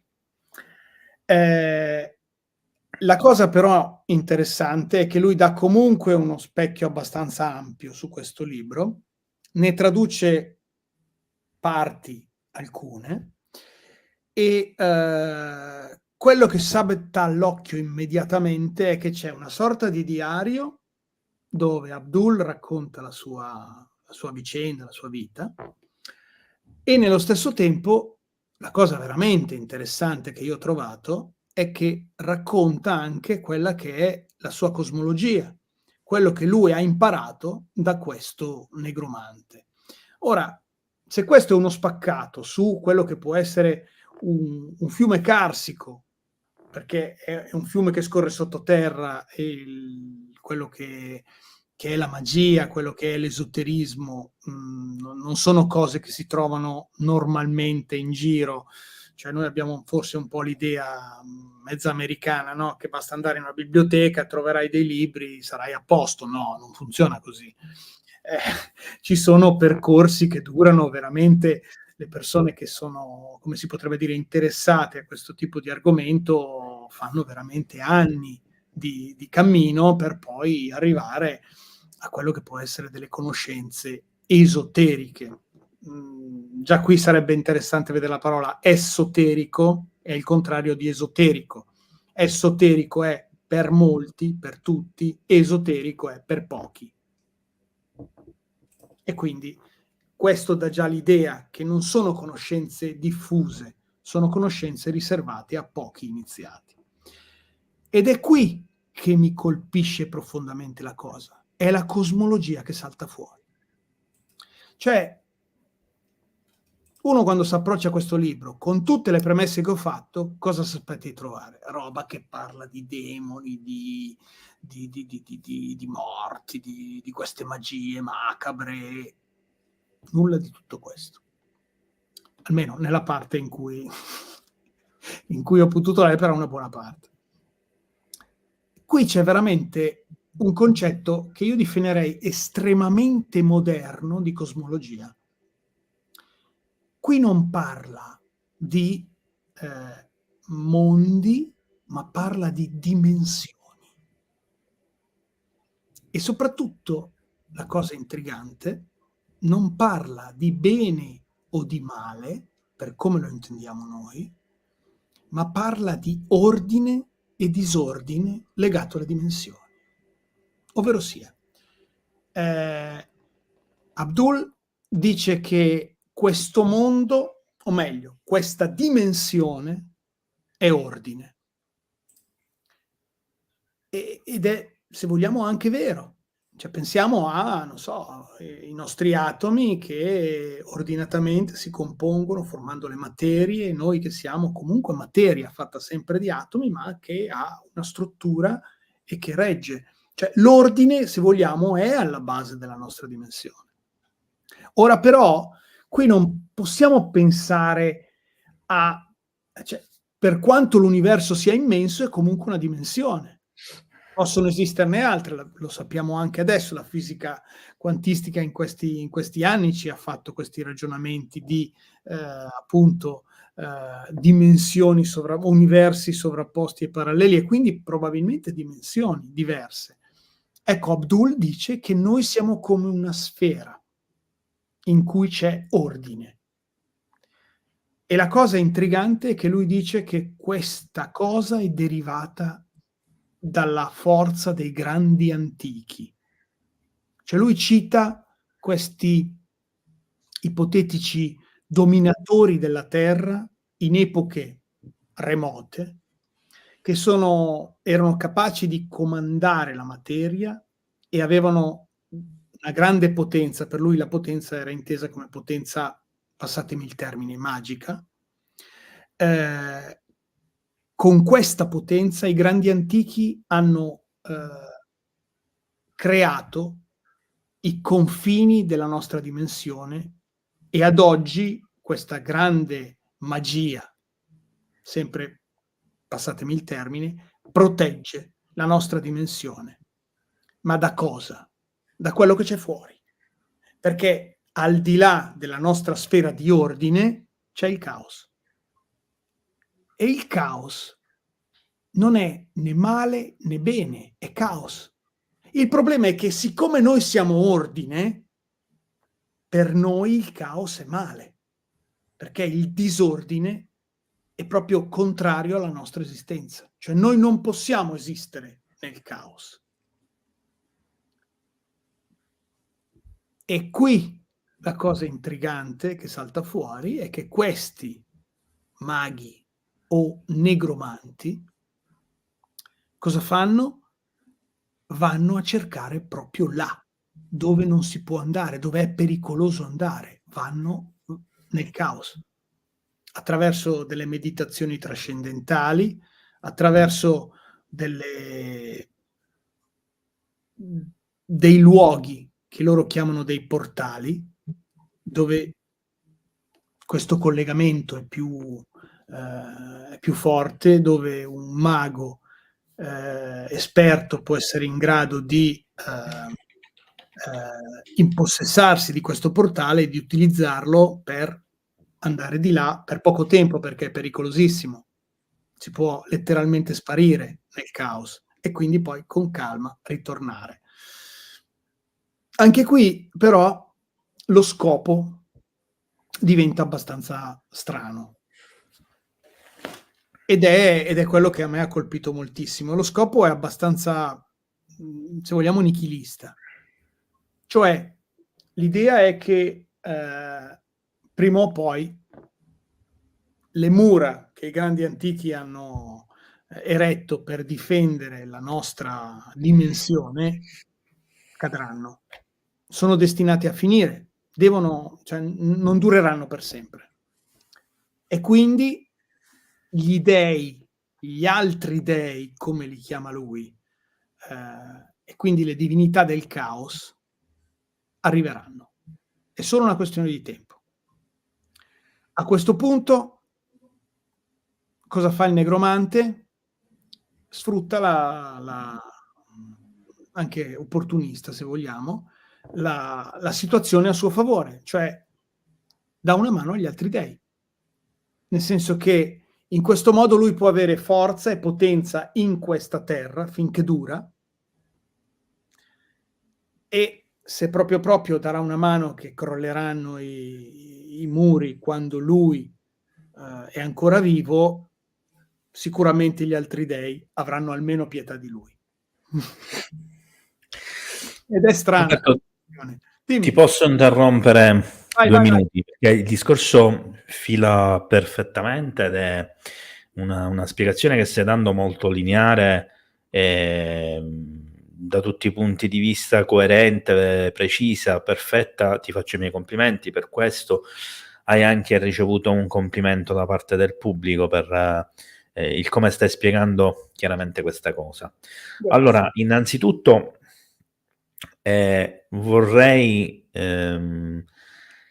spiegare, oppure lascio a te farlo se preferisci, questa cosa degli dei diversi, che spesso in alcuni culti sono chiamati demoni, ma che in realtà in altre culture sono soltanto divinità in contrapposizione, come sì. Deva e Asura, per esempio. Sì. Però, diciamo, questo deve farci riflettere un attimino sul fatto che la divinità, in realtà, in qualunque modalità la vogliamo guardare, in realtà è l'incarnazione di uno spirito, di un'energia, di un modo di agire, di un interesse, potremmo dire, in quanto anche quando parliamo di divinità, e non solo dei demoni, perché spesso viene associato questo comportamento ai demoni che hanno l'interesse di fare, hanno l'interesse di accaparrarsi, eccetera, ma la stessa cosa la fanno anche le divinità. Solo lo fanno con modalità apparentemente diverse, perché alla fine sono gli dei che portano la guerra, sono gli dei che portano gli eserciti agli scontri, almeno nelle prime fasi storiche e naturalmente anche quelle mitiche. Sono loro che insegnano l'arte della guerra, che insegnano a costruire le armi, la forgiatura e tutte quelle cose che oggi conosciamo. Quindi potremmo dire che sono due facce della stessa medaglia che utilizzano di fatto due energie che per noi sono contrapposte, Sì. forse potrebbero esserlo concretamente, ma il risultato alla fine in qualche modo è lo stesso. Sì, ti seguo sul discorso, ci sto. Ok, allora faccio un salto un attimo indietro, ritorno ai demoni azzurri, ai Jinn, per due motivi che mi interessano tantissimo. Uno è perché voglio invitare l'utenza a guardare un mio video, che è questo qua, dove parlo proprio dei demoni azzurri, ma ne parlo in una chiave totalmente etrusca, che apparentemente non c'entra assolutamente nulla con i Jinn arabi, i Jinn diciamo del Medioevo arabo, eccetera, ma che in realtà sono le stesse figure. Beh, però c'è una bella distanza tra C'è i una bella distanza sia in realtà è intrigante questa cosa qua, anche temporalmente. di Io sicuro. quando sono andato personalmente in questa tomba, un po' di mesi fa, sono sceso e me la sono goduta tutta per quello che era possibile, perché comunque la tomba non è accessibile al 100%. Una volta che scendi ti trovi uno sbarramento, la puoi guardare solo da fuori, quindi diventa difficile anche fotografarla, eccetera. Però in buona sostanza è piena di affreschi che alternano demoni dalla pelle nera con le ali, quindi demoni precisi con delle caratteristiche precise, a demoni azzurri.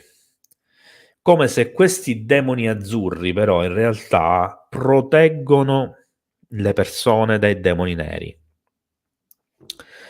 Quindi sono due forme di demoni, o forse una di divinità e una di demoni, o due di divinità che si contrappongono già all'epoca etrusca, e in questa raffigurazione ci sono tutta una serie di dettagli, secondo me, di non poco conto, che riguardano anche una donna che aspetta si presume che aspetta un figlio, che deve essere protetta, eccetera, e intimata a partire da quel luogo proprio da chi la sta proteggendo, cioè dai demoni azzurri. Il collegamento con i Jinn l'ho fatto io, perché il Jinn per antonomasia Di solito azzurro. è azzurro, ed è una... Non mi ero reso conto di questa cosa, ma pensandoci, il nome del nostro autore, che ti ho detto, Servitore del Blu, è interessante. dell'autore intendi... L'autore originale, Ah, Abdul, ok, l'arabo. tradotto è, che poi in teoria forse era anche pisano, però non abbiamo idea. Ok. Quindi è anche questo, Sì, e poi anche alcune divinità indù erano azzurre, Anzi, esattamente. molte divinità indù sono azzurre. E c'erano anche quelle con la pelle nera, con la pelle verde, Sì, sì.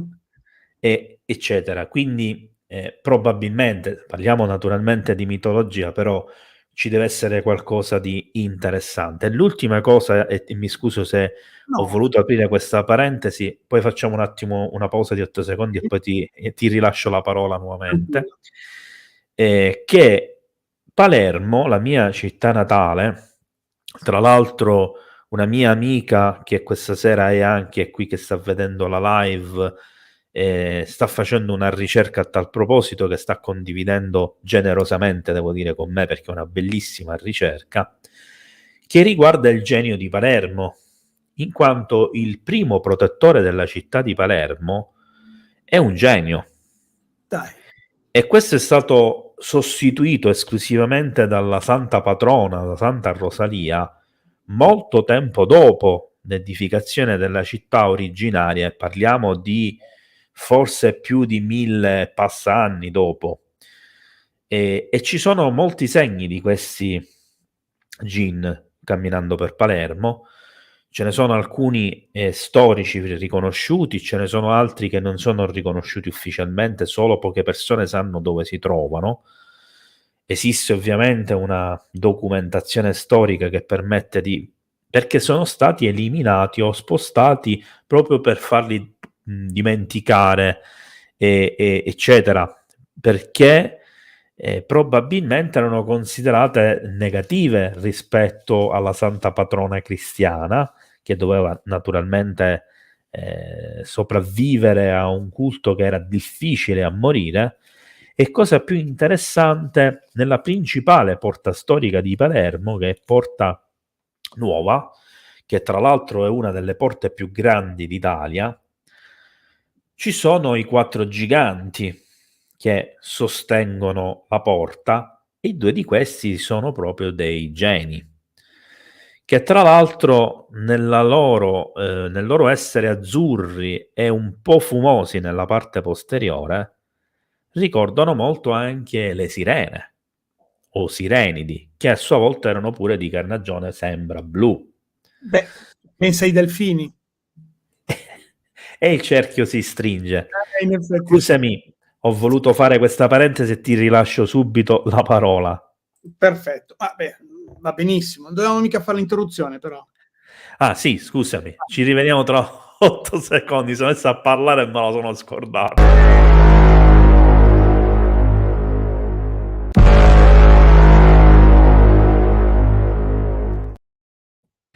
Allora, l'interruzione mi serviva principalmente per ricordarvi l'email di servizio ufo-avvistamenti@virgilio.it per le comunicazioni importanti. Naturalmente contattatemi se sono veramente importanti le cose, e ovviamente per i vostri avvistamenti UFO, i vostri avvistamenti di eventuali fenomeni paranormali, misterici, eccetera.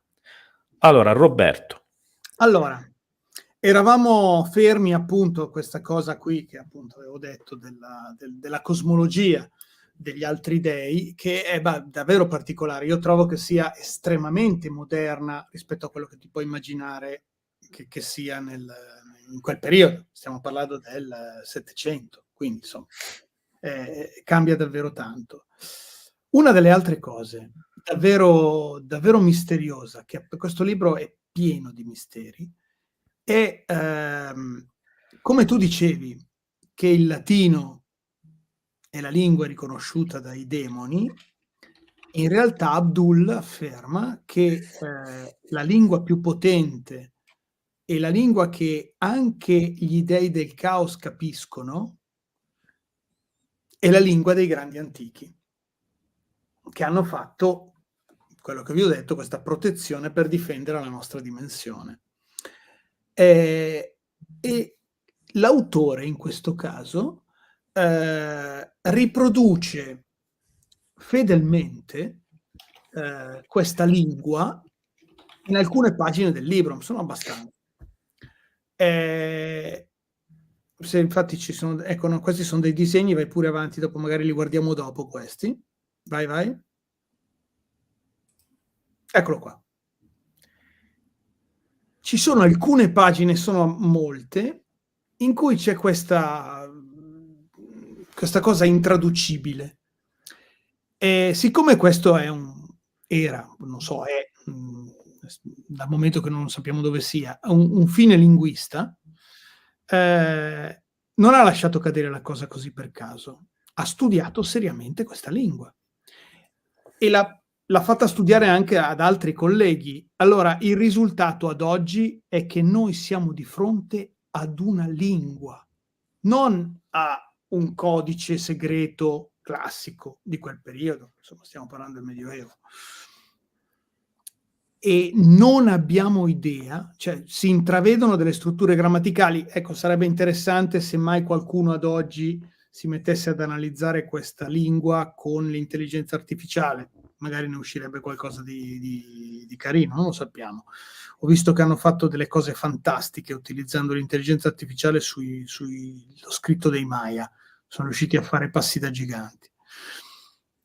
La cosa intrigante è che di fatto però tutta una serie di studiosi di lingue antiche affermano che di fronte a questa, che è una testimonianza a tutti gli effetti dell'esistenza di una lingua che noi non abbiamo idea da dove arrivi, che popolo la parlasse, e soprattutto dalla struttura che si possono intuire è una lingua evoluta, Quindi questo, l'ho definito prima, fiume carsico della magia, ci porta una lingua antica, parlata da qualcuno, da una civiltà di cui non abbiamo idea. Ed è, secondo me, già solo questo è un mistero micidiale. Chi erano questi grandi antichi? Non lo sappiamo. Roberto, perdonami di nuovo. Sì. Provandola a leggere al contrario, cioè dal basso verso l'alto e da destra verso sinistra, secondo me il testo cambia, cioè le parole assumono un suono che è molto difficile invece se leggiamo da sinistra verso destra, dall'alto verso il basso. Ci sta. Quindi potrebbe, ribadisco, essere, ovviamente non è una forma di traduzione quello che sto dicendo, che invece di essere parole che semplicemente hanno un senso linguistico, sono invece dei suoni che si riproducono. In realtà questo è quello che viene detto, nel senso che Abdul scrive queste cose perché il suono che ti esce pronunciandole è il suono di questa lingua antica. E infatti viene tradotta con delle lettere, in questo caso latine, riproducendo quello che doveva essere il suono della lettera greca. Però potete capire che qui andiamo un po' per fragole. Per quello probabilmente è difficile da tradurre. La cosa intrigante è che questa è stata riconosciuta come una lingua formata, della quale non abbiamo perlomeno non si è riusciti ad avere idea, e non sembra neanche avere collegamenti con lingue conosciute.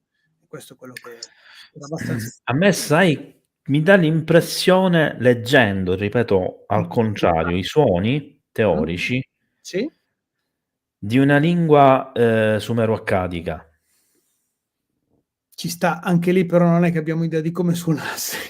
No, ma basandomi per esempio sulle parole famose conosciute come Anunnaki, Anu, eccetera, Sì. ci sono delle assonanze, c'è anche un utilizzo molto diffuso della U, che era molto presente in quelle lingue. Tieni anche conto che non è che hai detto una cosa abbastanza intrigante, perché uno degli episodi che a parte che mi ricordo perché l'ho letto molto tempo fa sto libro, che viene citato è il momento in cui il maestro decide che Abdul è, come si potrebbe dire, diventato grande e quindi può camminare da solo, e allora il maestro fa il passo finale, si reca in un luogo magico e da lì parte anche fisicamente per un viaggio nell'altra dimensione, avvisa appunto Abdul, gli dice: se io entro 3 giorni non torno, vattene. Lui non torna dopo 3 giorni, lui sta lì ancora, e dopodiché un turbine gli appare, praticamente lo scaccia dal luogo.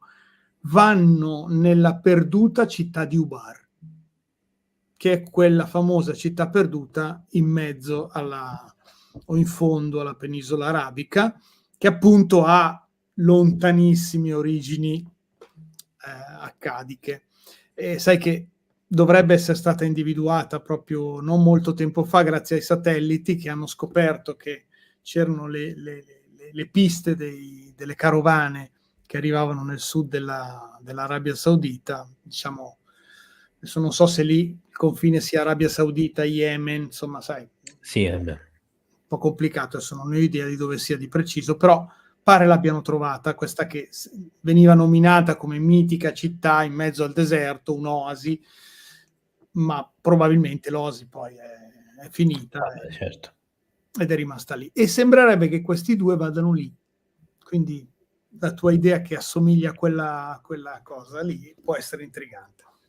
Ci sta. Anche perché il popolo, gli antichi, In qualche modo mi ricollega agli Anunnaki. Ci sta, sì, sì. E quindi a quei famosi visitatori antichi che potevano essere arrivati. Ci sta, fa tutto. E tra l'altro gli Anunnaki erano due gruppi, venivano rappresentati alati, Sì, beh, barbuti sono i e primi alati, neri, sono i primi alati, sì. oppure, anche se non ci sono raffigurazioni colorate pervenute, però gli alati che venivano rappresentati con la testa di uccello, per intenderci, o i gigi, eccetera, insomma, a seconda dei punti di vista, che erano la fazione avversa, che si ribella, eccetera, ed erano quelli che in qualche modo erano più favorevoli ai terrestri, Agli diciamo. esseri umani, sì, gli pensavo, sì. Per cui ci può stare benissimo. Sta di fatto che, te l'ho detto, il libro è pieno di tutta una serie di cose abbastanza intriganti. Adesso, se torni un pelo indietro, ho parlato prima di questa cosa, siamo arrivati qui, va bene. Ecco, ci sono anche proprio dei segni magici. Come potete vedere c'è il segno che apre, il segno che chiude, ci sono proprio anche dei disegni pratici di come le cose. Questo è il segno di Yog-Sothoth. Ecco, hanno tutti questi nomi stranissimi, questi altri dei sono tutti particolari. Allora, attenzione, questi sono, secondo l'autore, i segni che il mago deve riconoscere perché in quel momento c'è un portale vicino e quindi il segno che apre o il segno che chiude vuol dire che se il segno che apre tu lo puoi usare, se il segno che chiude non lo puoi usare. Ma il segno dov'è? Scritto per terra, è una lumaca che lo disegna su un albero, è un uccello che lo disegna in cielo. Il mago deve essere attento a cogliere i piccoli segni, come dice lui. E questo addirittura complicatissimo è il segno che vuol dire che questo Dio è lì vicino o è comunque arrivato. Anche qui ci sono tutti dei riti in cui tu, attraverso l'accensione di un fuoco, la meditazione e la concentrazione su questo tipo di segni, puoi, tra virgolette, contattare questi dei e chiedere potere, come sembrava così possibile. È intrigante perché alcune date che vengono citate a livello di cadenze lunari e cadenze appunto mensili si rifanno poi a date che sono comunque presenti ancora oggi nella tradizione cristiana, ma anche nella tradizione magica. Pensiamo al giorno della Candelora, che è un giorno abbastanza magico, piuttosto che i riti di Pasqua, i solstizi, gli equinozi, ecco, vengono tutte tenute in considerazione da questo testo. Dopodiché ci sono ancora poi dopo degli altri disegni che sono i sigilli.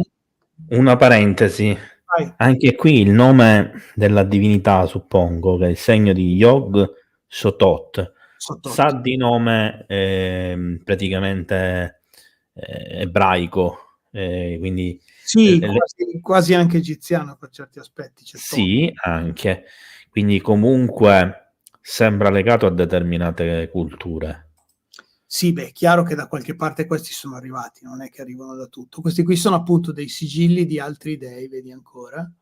E per esempio Shub-Niggurath ricorda Ninurta, eccetera. Ci sta. E poi qui te l'ho messo perché l'avevamo citato. Cthulhu. Cthulhu, vedi quello che e ce l'ha, vedi che assomiglia un po' all'organismo 38, lo vedi, no? Ci sta tantissimo. La cosa che mi sembra più strana di questi sigilli sono queste specie di V che Così sono disegnate, non ti so dire altro. avranno un significato numerico Non lo sappiamo, può stare anche in quello. o coordinate. Io le sparo, io sono uno che pensa e dice. Vabbè, ma questo mi piace di te, mi è sempre piaciuto l'idea che tu c'hai queste intuizioni e poi Io mi faccio i film già in partenza. Allora, Roberto, Comunque, questo per dire di recente mi era capitato di controllare e avevo visto che c'erano ancora delle, perché poi ce l'ho qui il libro, vedi quello che tu citavi, ce l'ho. Ho visto che forse si trova ancora qualcheduno di queste edizioni in giro. Io perlomeno a livello di conoscenza lo consiglio. Dopodiché c'è la storia di quest'anima, dicevo, che fa un po' la fine del maestro, cioè il fatto di astrarsi da questa terra, dell'essere attirati da quest'altra parte che è caos, fa sì che uno, diciamo, un po' si distacchi dalla realtà e, insomma, anche il nostro Abdul non finisce bene. Come viene citato dal suo biografo, diciamo così, finisce proprio male, perché in teoria viene attaccato da un essere invisibile che lo inchioda alla porta della sua, con degli artigli invisibili alla sua porta di casa sua, dopodiché gli stacca la testa, e la testa a Damasco, questo viene ritrovata qualche giorno dopo, senza lingua e senza occhi, a parte che quello potrebbe essere anche qualche animale che l'ha fatto, però insomma in una località che ad oggi viene ancora definita infausta, perché è una piccola oasi vicina a Damasco. Questo è per onore di cronaca quello che finisce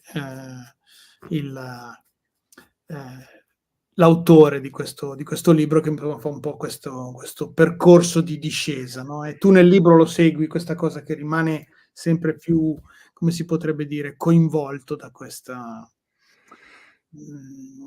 oscurità, mettiamola così. che mi ricorda molto la storia legata al libro protagonista del film La nona porta, dove il protagonista, che in realtà deve solo cercare il libro per riconsegnarlo, viene sempre più coinvolto dal contenuto. In quel caso si tratta principalmente di tavole. Sì, il gioco è invischiato proprio, e qui più o meno la stessa cosa. Che poi il libro lì aveva pure un nome simile al Necronomicon, adesso non mi ricordo. Quello era il Mutus Liber. Perché era il libro con le tavole.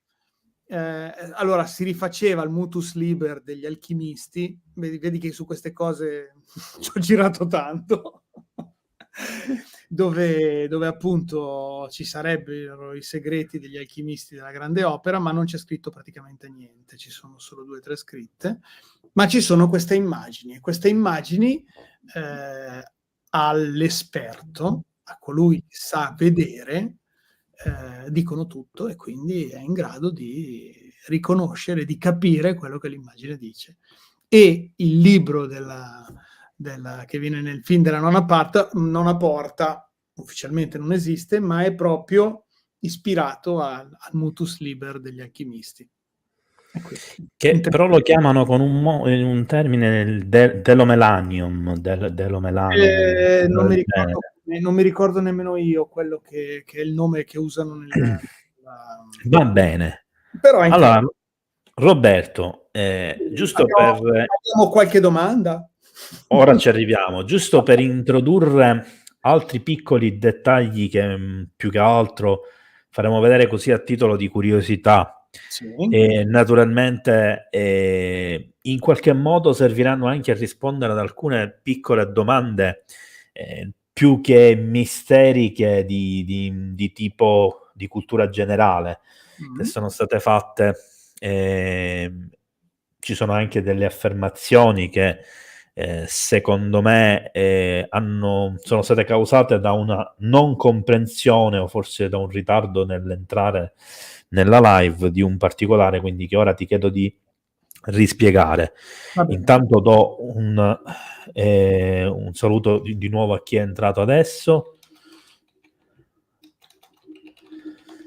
E allora, quello che vediamo alle spalle del Necronomicon aperto qui è un'immagine che in qualche modo ha fatto forse la storia del cinema, cioè questa immagine qua. Infatti questo è il Necronomicon che viene descritto in un film che nasce come film horror per antonomasia, in quanto continuazione di quelli che negli anni 80-90 forse erano i film cult horror che riguardavano le possessioni demoniache, eccetera, che erano i film della casa.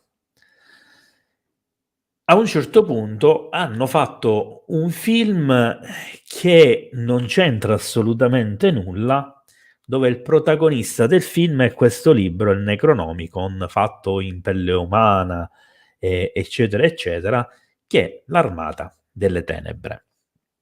L'Armata delle Tenebre si rivela essere più un film comico e divertente, almeno per quanto mi riguarda, piuttosto che un film horror vero e proprio. E questo è uno dei tanti esempi letterari e cinematografici di rappresentazioni di questo libro.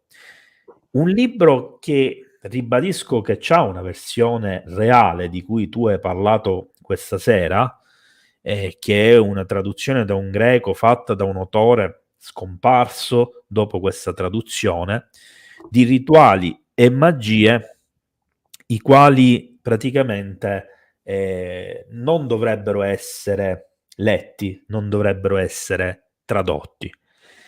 E quindi rispondo ad una persona che affermava che in realtà il Necronomicon di cui stiamo parlando non esiste, perché il Necronomicon è un'invenzione di Lovecraft. E ora quindi arriviamo anche a questa cosa. Però ci tenevo a far vedere che ci sono in rete, io ho preso alcuni esempi come questa immagine, oppure queste altre in cui viene risaltata la figura di Cthulhu, che in Sì. realtà sono delle versioni private di Necronomicon, cioè sono tra virgolette opere d'arte, per quanto di cattivo gusto, che vengono fatte da autori privati, li riproducono a livello proprio miniaturistico. Bravo, sì, perché Quindi, sono dei miniatori, come i quindi nostri amanuensi, banalmente. come i monaci amanuensi, solo che fanno Esatto. un po' più così, un po' più splatter, però va E bene. ce ne sono diverse tipologie. Io ne ho messi alcuni esempi, in realtà cercando in rete Necronomicon se ne aprono forse centinaia, È soprattutto un po', allora, diciamo che qui hanno messo insieme due concetti: il Necronomicon con il famoso libro del comando. Sai che ho fatto anche molte cose sulle streghe io, no? E il libro del comando era il libro che tutte le streghe avevano, dove c'erano scritti tutti i malefici e tutte le cose da fare, e questo libro veniva consegnato dal diavolo in persona. E insomma, questo era il libro. E diciamo che questi sembrano tutti molto dei libri del comando, perché ce ne sono un paio in giro di libri del comando originali, nel senso dell'epoca, perché poi dopo, come dici tu, di rifatti ce n'è una marea. Poi dopo, lì, al di là di qualche pozione per usare delle erbe, non è che ci fosse scritto tutte queste cose folli, però vabbè, insomma, immaginiamo anche che fatti queste opere non fosse poi così di grande conoscenza, ecco, mettiamola così. altra cosa, su questo testo del Necronomicon scritto da Lovecraft, è importante capire che in realtà è un libro che alla fine è cioè una raccolta di racconti, Sì. e che in realtà Lovecraft cita questo libro, almeno da quello che so io, in più di un'opera. Sì, sì, no, ma in molti racconti lui lo cita. Quindi le cose sono due: o far riferimento a un libro che lui riporta, come hai detto tu, in versione tradotta tra virgolette male dal latino, quindi che aveva già subito diverse traduzioni, che si era probabilmente perso il senso per strada. Sì. Oppure possiamo dire che ne parla, per qualche oscura ragione lo cita, raccoglie un insieme di storie dove lui ne parla, ma probabilmente non sapeva il perché ne parlava. Nel Beh, senso oppure che semplicemente creava, metti che allora fosse anche lui un adepto maligno, mettiamola così, ti intrigava e ti metteva sulla strada e dopo tu sarai andato poi dopo. Se sei interessato vai a cercare, no? Mettiamola così. beh, guardando per esempio le illustrazioni basate sulle fotografie storiche di Lovecraft, come in questo caso che viene raffigurato con Cthulhu che lo tiene per la testa, e E poi secondo dopo me è anche molto significativa questa opera lui d'arte. descrive, cioè la cosa bella è che Abdul non descrive gli altri dei, non dice semplicemente che sono divinità del caos, punto.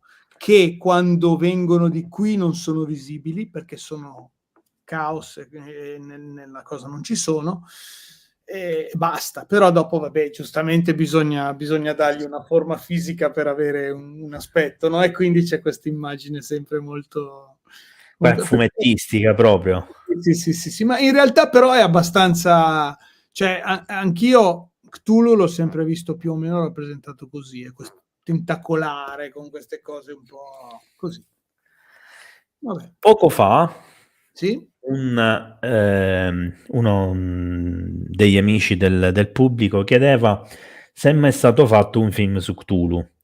Allora, io non ho informazioni di prima mano, quello che vi posso dire è che questa immagine è tratta da un film su Cthulhu che è stato girato tra il 2010 e il 2020. Di più non vi so dire, quindi Guarda, fate una ricerca. io credo di sì, credo anche di aver visto qualche trailer o qualcosa di simile, però non sono sicurissimo. Queste sono invece altre illustrazioni che possiamo vedere prese in rete, che rappresentano sempre Cthulhu. Io sto andando, facendo un viaggio a ritroso. Avete in mente che uno dei racconti di Lovecraft era che appunto questo Cthulhu era adorato in un'isola del Pacifico dove ne succedevano di tutti i colori, insomma ce n'erano. Qui ritorniamo all'Overcraft che di per sé... La fantasia di Lovecraft era pazzesca, e poi dopo, sai, è sempre intrigante perché questa, la teoria, l'abbiamo detta l'altra volta, delle montagne della follia è geniale, e poi non diciamo, potrebbe anche non essere del tutto sbagliata rispetto a... No, infatti, quando io lessi la prima volta questo libro, io credo di aver avuto forse 16 o 17 anni, rimasi assolutamente colpito da No, no, questo è scritto. molto intrigante. Poi lui, vabbè, è molto coinvolgente nel modo in cui scrive. Quello sì, ma io rimasi molto colpito da alcuni particolari che poi vedremo che sono dei particolari che sono stati illustrati in questa versione delle Montagne della Follia. Ci tenevo a farle vedere perché l'autore, che è questo Baranger, Sì? ha fatto delle tavole esaustive bellissime in una versione del libro che praticamente sono delle opere d'arte fumettistiche su cui è scritto il testo del libro. Mm.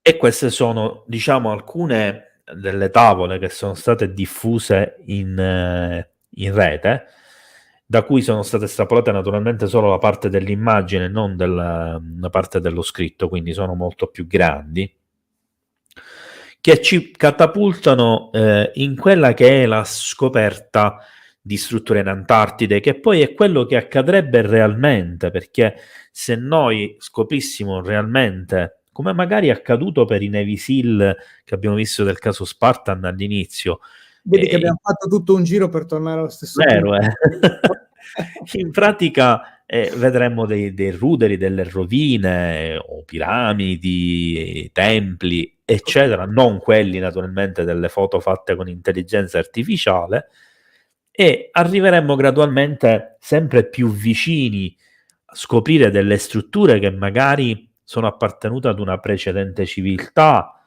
che si è estinta, o forse no, Chi lo sa? e che, e che praticamente, vabbè, secondo il romanzo sicuramente no.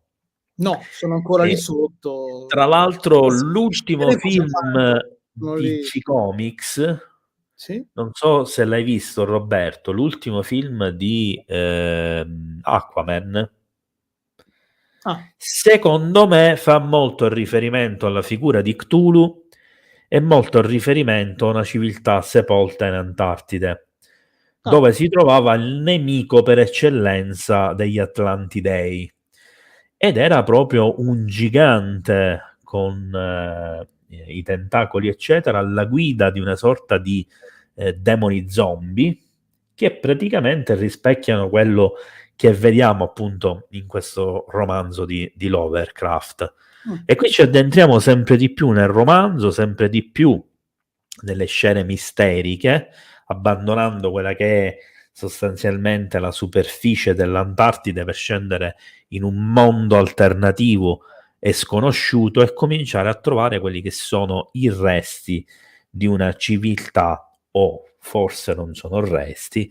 Non voglio dire troppo sul libro perché magari qualcuno si incuriosisce e lo vuole leggere, non quindi spoileriamo, se non no. spoilerò, eccetera, eccetera. E di fatto con questo discorso abbiamo in qualche modo chiuso il cerchio e terminato con gli argomenti, quindi via libera con le domande da questo momento in poi. Nel frattempo porto i miei complimenti anche da parte di Paolo che ci ha lasciati e è andato via perché non riusciva più a seguire la live, era dispiaciuto, che ci ha seguito l'altra volta, segue sempre le live del canale, ma non resisteva più per problemi suoi e ha lasciato scritto di fare Si lavora, eh? anche, e i problemi appunto del lavoro. Meglio un divertimento e un piacere, vabbè, comunque quello è Sì. necessario. E ti fai complimenti soprattutto non solo per la tua conoscenza, ma per il tuo modo semplice di spiegare le cose. E mi accodo pure io perché ho imparato nella vita, tu sai che io non sono una persona col dono della sintesi e che spesso sono prolisso, questa critica me la fanno a volte anche i miei utenti quando magari do troppe informazioni insieme girando intorno ad una cosa e potrei essere invece più diretto. Ma ho imparato nella vita, nell'esperienza comunicativa, che bisogna farsi capire da tutti e Questo sì. quindi essere il più semplici possibili nel linguaggio, anche là dove sei costretto a essere tecnico. E in questo sei stato molto bravo.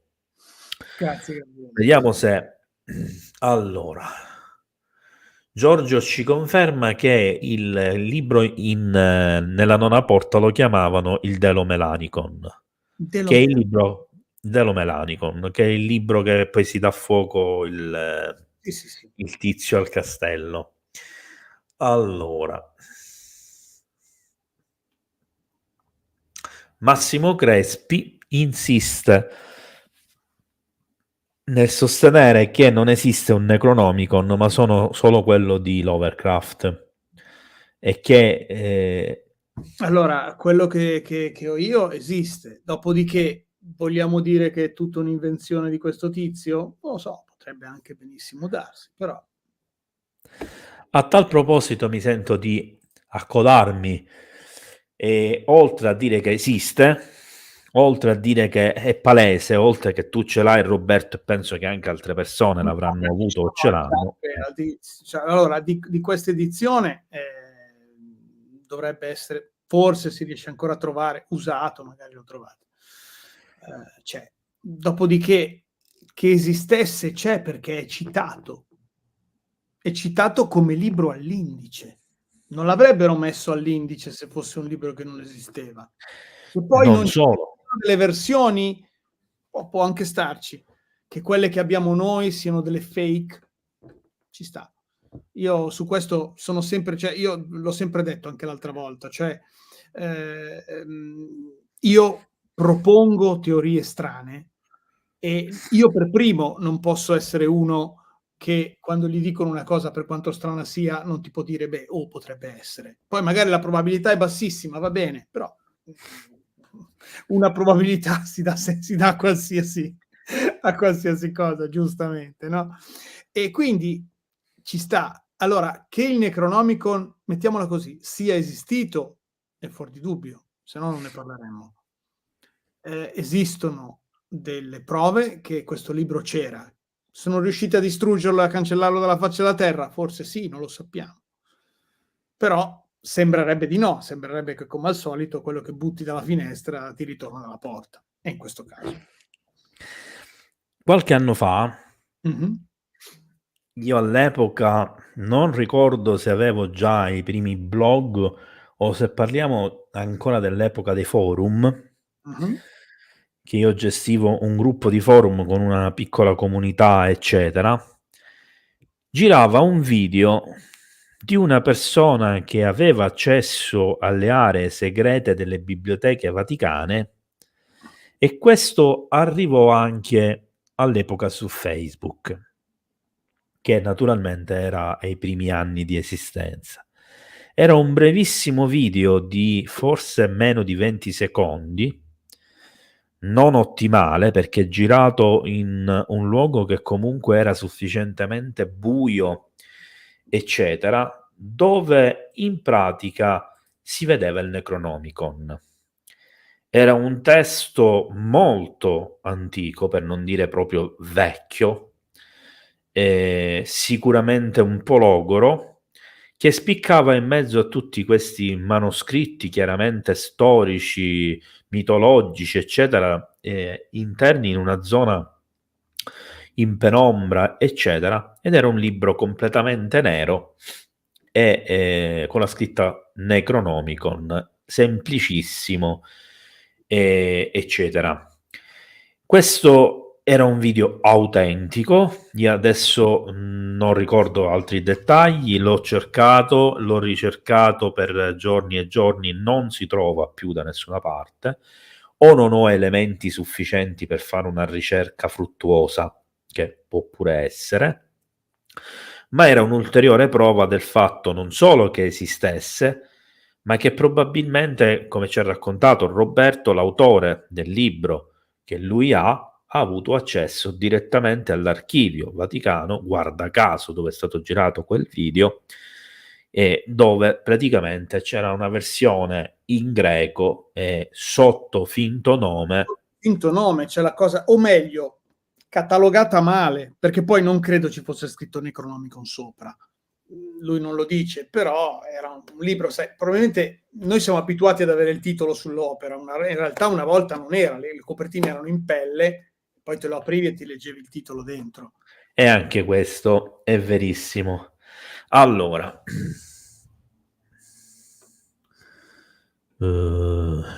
spesso l'entità cosmica malvagia, non capisco se sono domande o discorsi tra gli utenti. Stasera un po' ne abbiamo scatenate. Sì, sì, sì, c'è molto, devo dire, che stanno cosmologia. Grazie Samael che ci fai complimenti a tutte e due. Bene. Queste canali evocano il senso di terrore cosmico ignoto tipico delle opere di Lovecraft. È anche vero. Allora, ecco una domanda. Andarle a scovare diventa sempre più difficile. So che nel 26 Lovecraft venne in Italia e proprio anche nel Polesine e guarda caso gli avvistamenti degli anni 80 circa l'Homo Saurus, per caso secondo voi c'è qualche relazione? Direi che è quasi impossibile stabilirlo. Non ho idea, devo essere onesto. No. Io credo che è una cosa mia, proprio un vago ricordo lontano, lontano, lontano, come le galassie di Star Wars. Di quel famoso film. Direi che erano miti già preesistenti sul posto. Quello dell'Homo Ed è sapiens.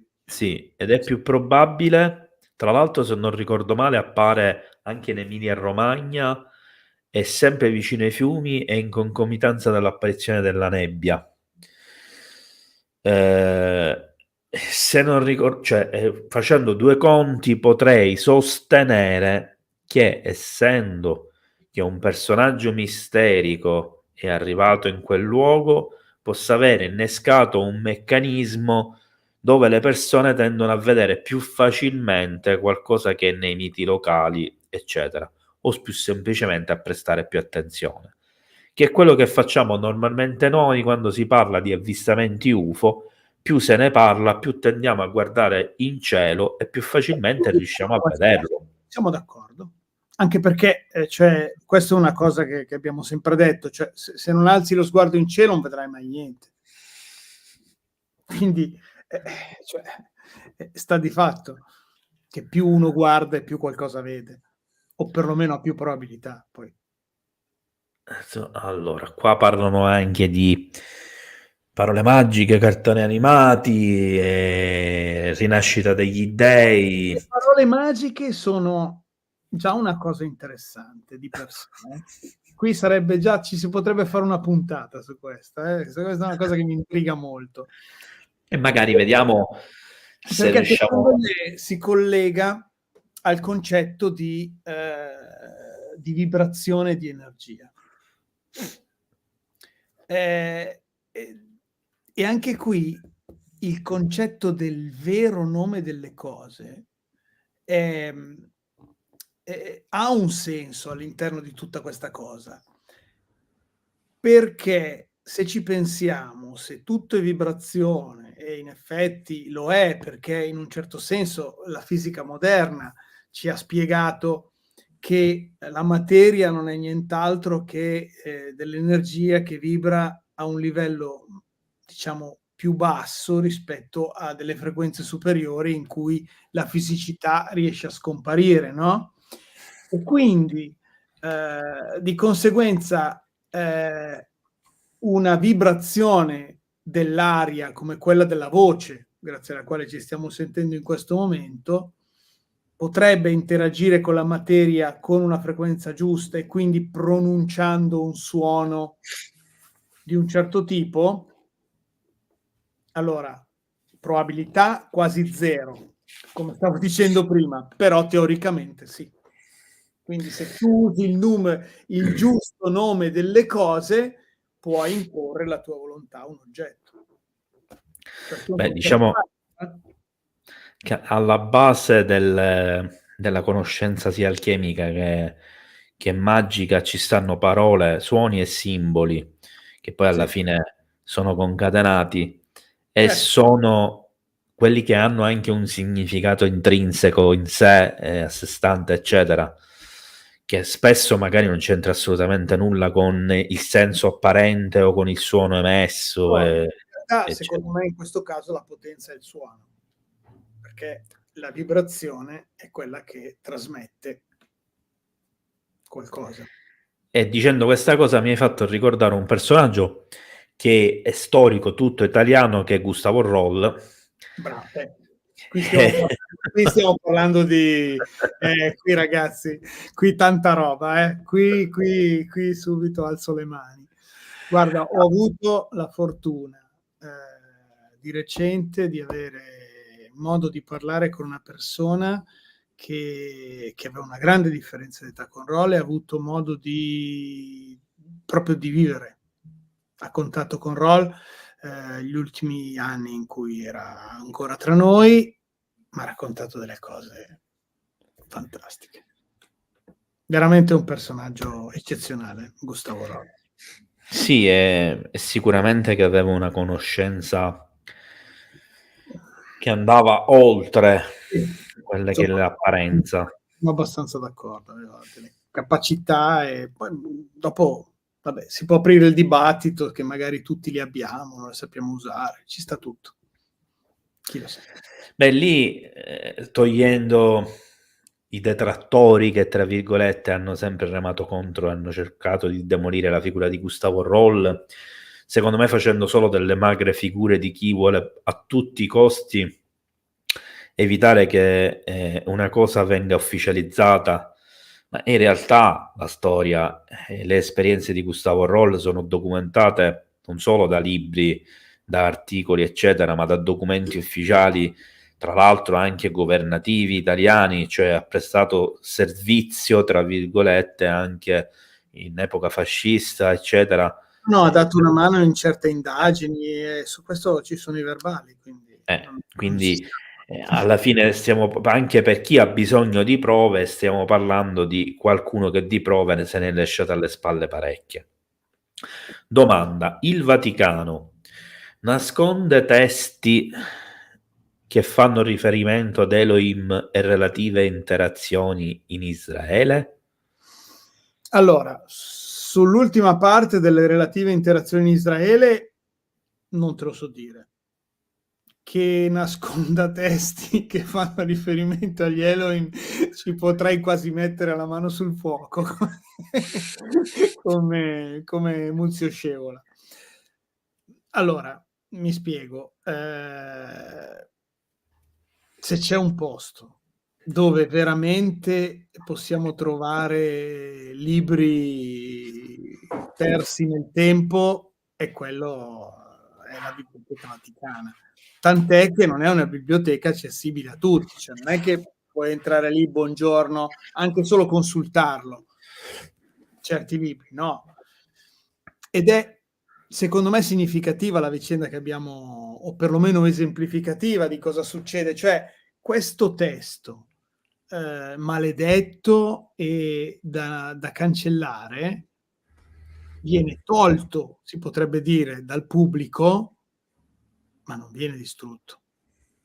Cioè è messo all'indice dei libri che vanno distrutti, però una o qualche copia si conserva, perché la conoscenza non va mai persa. Questa cosa mi ricorda molto un testo che io ho consigliato in una delle prime live, e ricordo a tutti che ogni puntata, tranne qualche volta che magari nella fretta di terminare dopo tante ore di stanchezza lo abbiamo dimenticato, vi ho presentato un libro che è 2500 a.C., Guerra atomica, un libro di Ettore Vincenti e Davenport, che riguarda una guerra nucleare avvenuta nella valle dell'Indo che ha distrutto un'intera civiltà, appunto quella della valle dell'Indo. Nella fattispecie Mohenjo-Daro e Harappa sono testimonianze oggi nel Pakistan di questo. E naturalmente Lì c'è anche addirittura il corso dell'Indo cambiato, oltre, infatti c'era anche i porti nelle città che oggi sono nell'entroterra. E mi ricorda questa cosa dei testi nascosti al pubblico, ma messi in archivio segreto al Vaticano, ma sotto gli occhi di tutti alla fine, perché questo libro segue lo stesso iter, ma anziché nelle biblioteche vaticane lo fa nella biblioteca del Congresso degli Stati Uniti. C'è un libro che è stato ritirato dal commercio per circa 30 anni. Gli autori sono entrambi morti in circostanze direi più che misteriose, per non dire sospette. È stato ritirato dalla casa editrice, eccetera, poi è stato ripubblicato a distanza di più di 30 anni nuovamente, probabilmente perché ormai l'informazione non era più contenibile. Ma la cosa assurda è che mentre lo ritiravano, una copia è stata portata ed è custodita tra i libri storici all'interno della biblioteca del Congresso degli Stati Uniti, dove non c'entrano di certo le boiate. Anzi, al contrario, per loro è storia. Cosa vuoi che ti dica? Stava a San Dio. Altra cosa interessante, infatti mi ero alzato un secondo per prendere anche questi, ve li ho consigliati, i libri di Enoch, che sicuramente sono, dico, i libri, in realtà è uno, ma è diviso in due a livello commerciale. No, ma poi lì c'è l'autore. Ragazzi, Mario Pinkerle, certo. Cioè, io alzo le mani di fronte a uno che chiamo maestro. Io mi ricordo Mario Pinkerle, buonanima, adesso è mancato da qualche anno, quando andava al Maurizio Costanzo Show. Cioè era un raggio di sole in mezzo, non dico a cosa, perché c'erano, vi ricordate il Maurizio Costanzo Show, per l'amore di Dio, programma che ha fatto la storia della televisione italiana, però lui andava lì dicendo delle cose e questi qui lo guardavano prendendolo in giro, dico, ma vi rendete conto cosa sta dicendo quest'uomo? Cazzarola, scusatemi l'espressione. Cioè, vabbè, Mario Pinkerle è fantastico, c'è La piramide dello Z, è un testo Esatto. meraviglioso, ragazzi. Però volevo citare il libro di Enoch solo e esclusivamente per risposta alla domanda, poiché è un libro che tratta proprio la questione degli Elohim, dei Nefilim, allora, ma in realtà poi...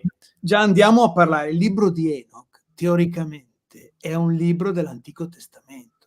Ha fatto parte dell'Antico Testamento per un certo periodo, adesso non ne fa più parte.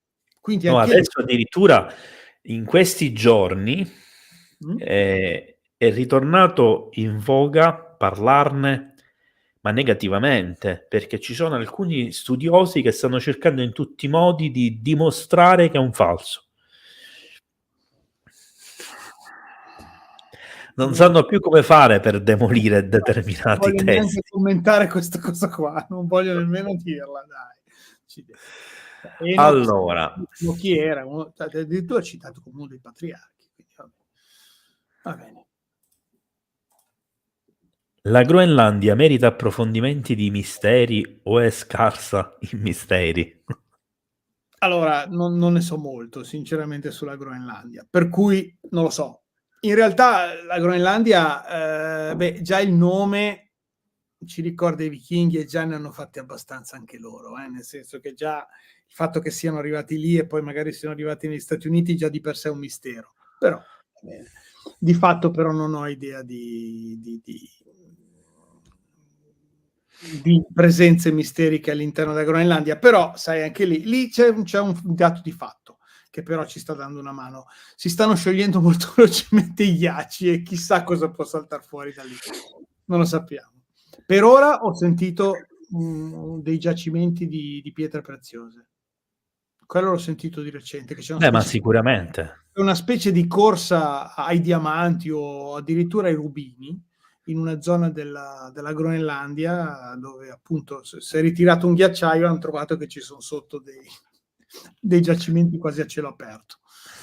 Ma troveranno di tutto, non dimentichiamo anche che sotto i ghiacci, ma anche nel nord, non solo in Antartide, ci sono anche dei rischi da questo punto di vista, perché si possono trovare virus come il virus zombie, che è un virus attualmente attivo. Ma ci sono dei virus, i virus già di per sé, quando noi parliamo di virus, è una cosa che non sappiamo bene definire se è vita o non vita. Sì, infatti. E quindi può star lì veramente milioni di anni e poi quando incontra una cellula che va bene questo si riattiva e ciao. Quindi, poi dopo a me quando hai detto questa cosa qua mi è venuto in mente il problema dei buchi tondi che trovano in Siberia. I sinkhole. Che sono però in realtà delle cose di metano che si sgelano. E quello è un altro problema ancora, perché effetto serra pazzesco quella roba lì. Ma lì è veramente serio, perché io so che allo scioglimento del permafrost è arrivato, che è lo stato di ghiaccio, insomma, che si trova sotto il terreno, ed è quello che quando si scioglie provoca la formazione dei sinkhole. È arrivato a un livello tale che sta fuoriuscendo il metano che si trova nello strato di sotto, e questo metano fra 30 anni è previsto che sarà a un livello tale che potrebbe addirittura essere letale per l'essere umano. Quindi sembra che ci sia un conto alla rovescia in questo momento in atto, da questo punto di vista, che è veramente una cosa... Sentito, però che il metano, soprattutto, è uno dei peggiori gas serra, è assolutamente naturale, ma è terribile. Sì. E poi non voglio entrare in merito ora a chi produce metano, perché sennò c'è il discorso delle vacche, poi andiamo a finire sul ridicolo. Però allora, posso dire, questa te la dico così, mettiamola dentro che tanto è tardi. Ho letto un libro che che era, vabbè, tu non dirmi cosa vai a leggere, va bene. Ed era la carbonizzazione felice. Cioè questo qui era un testo scritto da menti deliranti che sosteneva che in realtà va benissimo aumentare il clima del pianeta e aumentare il livello di carbonio. Non entro nel merito, ma citava degli studi in cui diceva, effettivamente questo è vero, che con una maggior quantità di anidride carbonica abbiamo più vegetazione. Questo è un dato di fatto. Dopo questo crea degli altri problemi, ma questa situazione, se vogliamo, in un certo senso è già avvenuta sul pianeta, perché è probabile che quando c'erano i grandi dinosauri, cioè i grandi erbivori, questi avessero bisogno di una quantità di vegetazione immensa per stare vivi e questa vegetazione doveva crescere anche velocemente, perché non erano... E qui citando a cosa poi emettono questi che mangiano queste tonnellate di erba, dice che probabilmente erano delle bombe a gas ambulanti, questi diplodocchi o questi brontosauri che se ne andavano in giro. Diciamo E che per non niente era opportuno starci vicino. bravo, e non per niente in Antartide non c'erano i ghiacci. Capisci che... Allora, c'è una domanda, ma in che anno sarebbe stato messo all'indice il Necronomicon e soprattutto qualcuno ha avvisato Sam Raimi? Allora, quando è stato messo all'indice non lo so, però tenete conto che l'indice dei libri è una delle cose della famosa caccia alle streghe, forse qualcosa anche Pensavo più. proprio a quella. Sì, insomma, per cui stiamo parlando. Allora, il momento della caccia alle streghe pazzesco è 1400-1500, ma secondo me l'indice è precedente. Allora, Zigvra fa un'affermazione a mo' di provocazione per innescare altre domande. Gabriele, faccio un'affermazione e porremi le domande. Fino a prova contraria sono solo favole. E in effetti non è mai stato detto il contrario. Alzo le mani, cosa devo dire? Bravissima Zibra. Allora, Samael Kailash dice la Groenlandia, i vichinghi e nordici in mito ne hanno tanto, ma le loro terre sono mitiche degli dei. Beh, oddio, qui adesso non sono la persona più adatta, è il nostro caro amico Andrea che è molto ferrato di conoscenze norrene, però sì, hanno delle parti estremamente intriganti. Adesso ve ne cito una sola, cioè noi usiamo i calzini per farli riempire dalla Befana, in realtà una volta li riempiva Odino e gli stivali riempiva. Quindi, abbiamo tradizioni che arrivano da tanto tempo fa. Allora, io invito Rax a, diciamo, scrivere un po' meno, non voglio tarpare le ali, però qualcuno si sta lamentando in chat, quindi chiedo a Zigvra anche di valutare. Allora, vediamo che è successo. Mi era sparita completamente la chat. Allora, altra domanda di Ivan Paolini. L'antenna dei fondali di Capo Horn, me la ricordo bene, ha la stessa forma dei petroglifi nei canyon dell'Utah, vicino all'area 52. Secondo voi c'è una correlazione o è solo un'alga come vuole la scienza?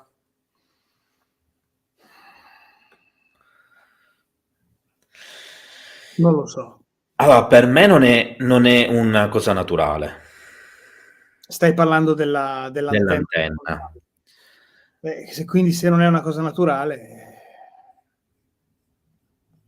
Cos'è non lo so, azzardiamo a dire che è un'antenna, ma secondo me non è possibile sia una cosa naturale perché è troppo preciso, composito, schematico, eccetera. Beh, a questo punto però i canyon dello Utah dovrebbero essere perlomeno naturali. Spero. O dici che siano stati modificati? Non credo. Non lo so. Io adesso non mi ricordo perché di recente ho trattato un argomento proprio che riguardava dei petroglifi, ma non mi ricordo se erano questi o altri. Che mi era capitato di vedere, però non so se fosse nello Utah da qualche parte, che sai quelle cose che si vedono dal satellite e hanno visto praticamente il profilo di un, ma è veramente lo vedi dal satellite, con proprio delle colline, di un, sembrerebbe proprio il profilo di un nativo americano e sembrerebbe voluta questa cosa. Sì, sì, ho capito quale intendi. O se da quelle parti lì, adesso parlando di Kenya mi è venuto in mente, anche lì, se veramente quella è opera dell'uomo, ragazzi, chi l'ha fatto, a parte i mezzi per fare una cosa del genere, per spostare tutta quella terra, è impressionante. Per cui, sai, di cose del passato che non ci tornano, vabbè, io sono affascinato, ma ce ne sono davvero tante. Allora, quelli che dicevo io in realtà si trovano in Arizona, quindi proprio non ho ricordo di questi dell'Utah vicino all'area 52, quindi devo andare a rivedere. Quindi Ivan, mi dispiace, io non ho nulla da Nemmeno io, dire. sinceramente. Allora, Maia, ho trattato l'argomento dell'uomo falena, allora non in una live, scrissi un lunghissimo articolo. Nel 2012, forse l'articolo in assoluto più lungo scritto sul territorio italiano, dove parlavo della storia di Ingrid Cole, non solo dell'uomo falena, quindi questo personaggio misterioso che molti sostengono essere un Man in Black che appariva in contemporanea, ma purtroppo questo articolo è andato perso. C'è un articolo sul mio sito internet dove parlo della Val Camonica e abbiamo Stavo per citato, arrivare io. abbiamo citato con Roberto Anche lì proprio durante la live della Val Camonica qui sul canale del Dio Farfalla, anche se non abbiamo potuto approfondire. non abbiamo parlato tanto Esatto. ed è in effetti qualcosa di molto simile al Mothman, viene da pensare. Sì, e Perlomeno, poi c'erano, allora lì secondo me c'è quest'idea di collegamento tra, passatemi il termine, al di qua e al di là, su quel però diciamo che ci sono molte creature del mondo mitologico che tengo sempre a affermare che non è quello delle leggende e delle favole, delle fiabe, eccetera, quella è un'altra cosa. Il mito viene da storia, che poi sia trasmutata, modificata nel tempo, eccetera. E nel mio articolo faccio anche dei collegamenti con la dea Inanna Ishtar e diversi altri personaggi alati, tra virgolette, quindi anche il demone Pazuzu, su cui c'è qui sul canale un video proprio che vi racconta la storia del demone Pazuzu, sia da un punto di vista sumero-babilonese che da un punto di vista anche cinematografico, perché è comunque il demone del film dell'esorcista. E Samael Kelash. Qual è la domanda? Antonio Perrone ha scritto Samael Kelash. Vabbè. sarà quello che aveva fatto la domanda precedente, chi era, inteso chi è. Allora, Francesco domanda se me la fa, ogni tanto fa le bizze. Perché Roll non mostrò i suoi prodigi sotto controllo scientifico? Allora, qui la questione è ampiamente dibattuta. In realtà lui si è sottoposto ad alcuni esperimenti a livello scientifico. Se lui cita il fatto che ci fu tutto il discorso del CICAP che si presentò a lui, eccetera, eccetera, lui decise di non stare al gioco tecnicamente, perché il concetto è a lui di dimostrare non gli interessava, detto sinceramente, perché era un personaggio, se vogliamo, anche di un altro tempo. Quindi lui dice: io ho queste capacità, so fare queste cose, le faccio. Poi tu ci vuoi credere, non ci vuoi credere, io non ti devo dimostrare niente. Questo è noi invece adesso abbiamo quest'idea di dire io devo far vedere perché devo mostrare, ma siamo secondo me in un tempo completamente diverso, se ci pensiamo, rispetto a quello che era il tempo dei primi del secolo in cui viveva Roll, capite? Allora, Giorgio ci dice che il caso dell'antenna di Eltanin ha sentito che è stato risolto e che l'hanno etichettata come spugna, ma mi associo a quello che ha scritto Samael, che se fosse un'alga o una spugna ne avrebbero trovate diverse della propria specie. Invece si tratta di una cosa singola che a tutti i costi vogliono etichettare, non vi fate fregare. Sarà una mutazione. Singola, Una. che rimane perenne nello stesso posto senza crescere, tipo un Ascolta anche te. fossile. Allora, e questa qui è mutata così, no? Ma dai, sempre così polemico. Allora, Maya Morgan, riusciresti eventualmente a fare una puntata sul Salotto dei Misteri, sull'uomo falena? Roberto. Facciamo una puntata sull'uomo falena? Allora, No, fare. io credo che sia una puntata che ha bisogno di una piccola organizzazione alle spalle e Beh, che non possiamo improvvisare io e Roberto, anche no, se conosciamo bene l'argomento. sono d'accordo. Quindi sicuramente non è una cosa fattibile in tempi brevi, e considerando che a luglio verranno sospese fino ai primi di settembre, perché riprenderemo a settembre con il Salotto dei Misteri, è probabile che la faremo a settembre. Mettila A, così, la mettiamo come prossimamente.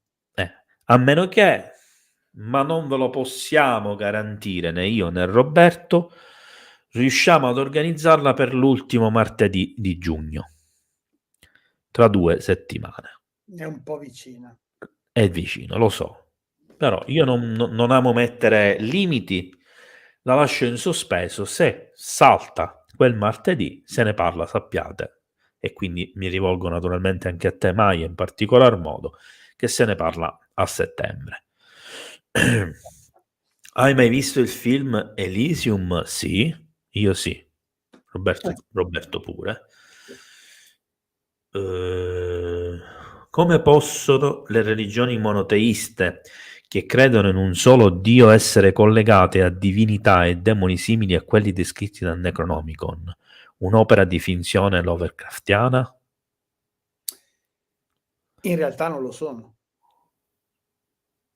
Semplicemente. Perché, cioè, non lo so, mi sembra di essere stato chiaro, forse non abbastanza. Cioè, la cosmologia e, passatemi il termine, il pantheon che si viene a creare in quello che è la versione che ho letto io, che ho trovato, ve l'ho detto, estremamente moderna come tipologia di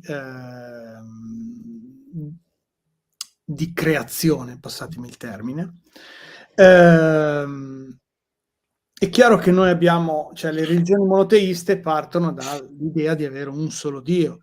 Già le religioni politeiste cosa? E già c'è una contrapposizione forte. Dopodiché, qui addirittura non dà una grande idea, cioè, parliamoci chiaro, il termine che viene usato, altri dei, è abbastanza particolare, nel senso che diciamo che lo usa per far capire che esistono queste entità che hanno delle capacità sovrumane rispetto a noi, ma non è che, cioè, li può definire dei per la forza che hanno, però in realtà vivono in un luogo che a noi è impossibile proprio in sé anche solo esistere in quel luogo, perché è il caos rispetto all'ordine, e quindi di conseguenza, se vogliamo, lì quasi c'è l'annullamento del concetto di Dio rispetto a una creazione, a degli uomini. Lì ci sono delle entità di vari livelli e noi siamo a un livello piuttosto basso. Sempre Zigfrida dice: inoltre, perché le religioni sembrano avere una tale influenza da poter effettivamente guidare e gestire le operazioni militari dei vari paesi? Allora, questo è un po' brutto dirlo, però se guardiamo la storia, da sempre, vorrei dire che le religioni e i guerrieri sono sempre andati d'amore d'accordo. Pensateci, fate questo ragionamento. È brutto dirlo, ma Allora io aggiungo una cosa nella fattispecie, in specifico, se sono vere le storie che riguardano l'Arca di Gabriele, ma anche più semplicemente altri fattori legati all'Antartide, e quindi presunti ritrovamenti di cose appartenenti ad alieni o ad altre civiltà precedenti dall'uomo, tecnologie molto avanzate ma che sfociano nel magico, tra virgolette, sì, talmente oppure, sono avanzate che sono quasi incredibili, ecco, mettiamola così. oppure energie esotiche, oppure forze come quella per esempio del lago di Vostok di cui ci ha parlato nella scorsa live Roberto, che magari hanno un potere, e allora gli eserciti in questo caso, che non devono combattere, tra virgolette, contro un nemico comune, quindi contro un'altra forza armata, contro dei terroristi, contro dei criminali, ma piuttosto contro delle forze e delle energie, delle cose sconosciute, eccetera. Forse la guida di un religioso che è in possesso di una documentazione che gli consente di conoscere il nemico o la struttura o lo strumento, eccetera, sicuramente gli dà un vantaggio tattico, strategico sul comandante militare che non ha queste conoscenze. Quindi questa è la mia ipotesi. Per noi due, Roberto, una vostra ipotesi su cosa nel Corano è menzionata la seguente frase: Allah, il Signore di tutti i mondi. Premessa che io ho letto una sola volta nella mia vita il Corano e non ricordo praticamente quasi niente, tantomeno questa frase, che tra l'altro è molto interessante.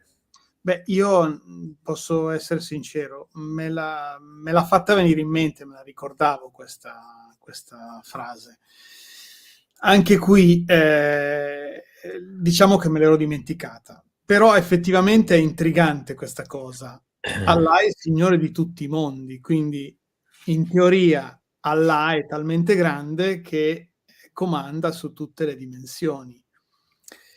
È intrigante pensare che ci sia un concetto di più mondi e non uno solo, come di solito c'è nel racconto della creazione, per esempio, che viene accettato da tutti, dagli ebrei ai musulmani, ricordiamocelo.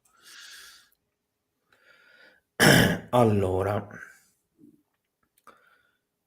ho letto. Intanto do lo stop alle domande, quindi cortesemente fermatevi, a meno che non c'è proprio una cosa importantissima inerente agli argomenti di questa sera.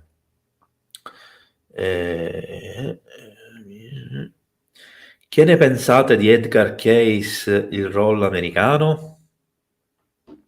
Edgar Cayce era il veggente dormiente, vero? Sì, credo che sia quello che ha costruito il castello, No, quello di rocce.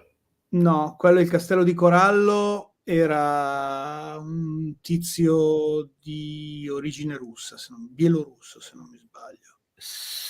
Edgar Cayce dovrebbe essere il veggente dormiente, cioè quello che andava in trance Sì. raccontava, appunto, lui raccontò di un'ipotetica civiltà precedente, poi come al solito io dico chiamatela un po' come vuoi, Atlantide, Mu, come diavolo vuoi. Allora, sotto certi aspetti era un personaggio, premetto che ho letto un po', ma non ho letto moltissimo su di lui, su Roll ho letto molto di più e ho avuto anche testimonianze dirette, posso raccontare, come ho raccontato prima. Per cui non so, ha raccontato cose strabilianti, questo sì, Edward Case. E il problema è che ha raccontato anche alcune cose che poi sono risultate vere. Quindi, è molto, come si potrebbe dire, molto intrigante pensare che possa essere vero anche solo la metà di quello che ha detto. Elysium potrebbe essere uno scenario futuro per l'umanità? Sì, secondo me sì. Anzi, secondo me stiamo andando proprio in quella direzione. Ragazzi, ho paura di sì, nel senso che, insomma, dopo magari non ci arriviamo, però diciamo che la direzione, il navigatore l'abbiamo impostato lì. E il problema è che nessuno lo sposta. Allora, questa di Zigfra non ho capito il riferimento a cosa. 72 nomi di Dio, c'entra qualcosa? Che io sappia, no, stiamo sempre parlando del Corano, vero? Non ne ho idea. No, però in realtà il Corano mi sembra siano 30 e qualcosa. Qui avete presente quel rosario che usano i musulmani, no? Che però si tiene in una mano. Sì, sì. Ha dei grani e corrispondono a tutti i nomi di Dio. Ah, ok, no, non riprende dopo. Riprende dopo. Secondo la Cabala e i testi mistici ebraici, Dio avrebbe 72 nomi sacri. Ah no, allora lì è un'altra questione. Mi ero sbagliato io, penso insieme ai musulmani. No, la Cabala,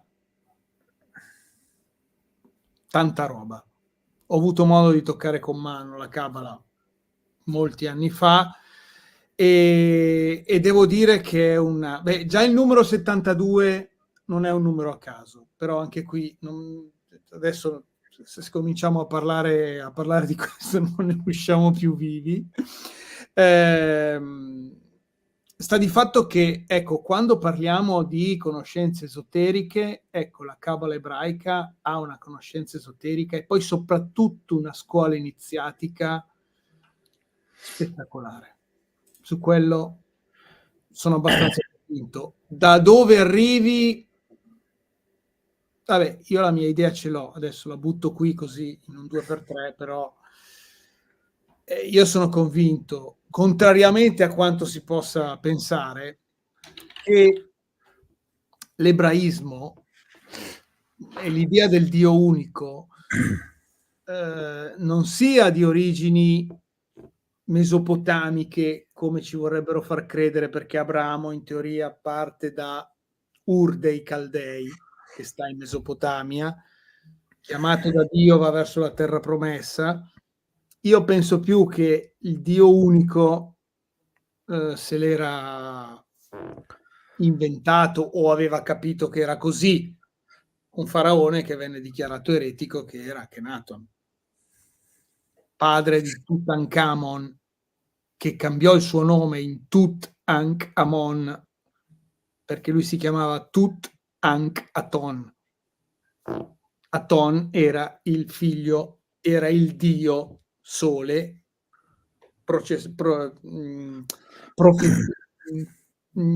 professato da suo padre, scusatemi l'ora tarda, e non a caso l'idea di questa, chiamiamola eresia egiziana, è rimasta radicata profondamente all'interno della corte egiziana, se non che poi probabilmente a un certo punto non si è riusciti più a convivere e quindi questi che volevano il Dio unico gli hanno detto: sapete cosa c'è? Andate ai confini dell'impero. E sono andati là nel confine peggiore che poteva esserci, quello contro gli Ettiti, i nemici giurati degli egiziani.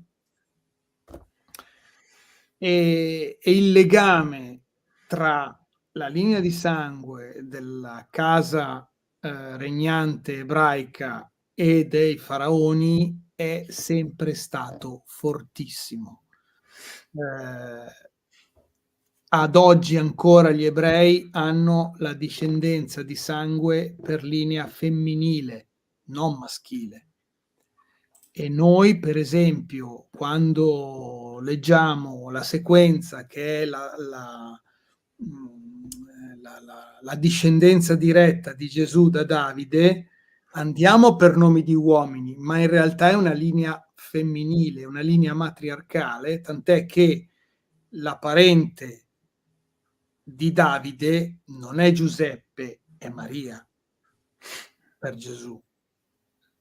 E soprattutto storicamente qualsiasi faraone o qualsiasi generale che per un motivo o per l'altro ha preso il potere dichiarandosi faraone in Egitto, la prima cosa che faceva era andare a prendere una principessa di sangue reale ebraica, sposarsela e fare un figlio. Lui non sarà stato di sangue reale, ma il figlio sì. E quindi il popolo lo accettava. Quindi c'è tutta una conoscenza che probabilmente ha radici estremamente profonde, tornando alla Cabala ebraica, che appunto potete immaginare da dove probabilmente viene. Allora Roberto, io ho dato lo stop alle domande, non ci sono più domande, quindi 8 secondi di stacco e poi ci vediamo per le conclusioni, i saluti e Ok. alcuni annunci importanti. Va bene.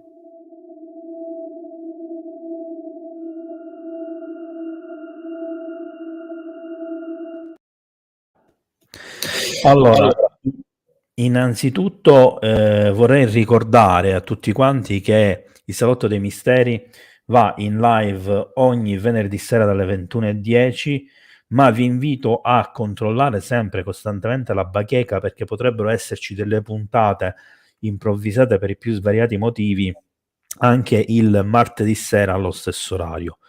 Vi annuncio e vi ricordo che da un paio di giorni sono attive le premiere sul canale e che dovete prestare molta attenzione alla bacheca, cercare sulle varie playlist perché ovviamente le premiere sono un po' spalmate in tutte quest'ultime e ce ne sono già attive almeno 4 o 5, aumenteranno nei prossimi giorni.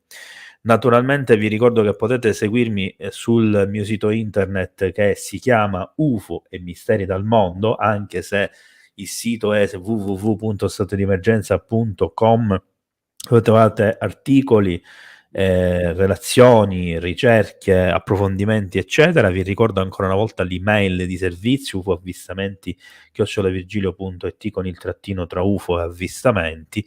Vi ricordo che potete sostenere il canale attraverso l'acquisizione dei super grazie che trovate qui sotto accanto al like, che vi raccomando di mettere, è importantissimo, e vi raccomando anche di mettere la vostra iscrizione, attivare il campanello per ricevere notifiche di ogni nuova uscita. Vi ricordo che potete sostenere con gli abbonamenti il canale YouTube. Ci sono 3 tipologie di abbonamenti, potete cliccare sulla scritta abbonamenti, scusate se sono ripetitivo, per maggiori informazioni.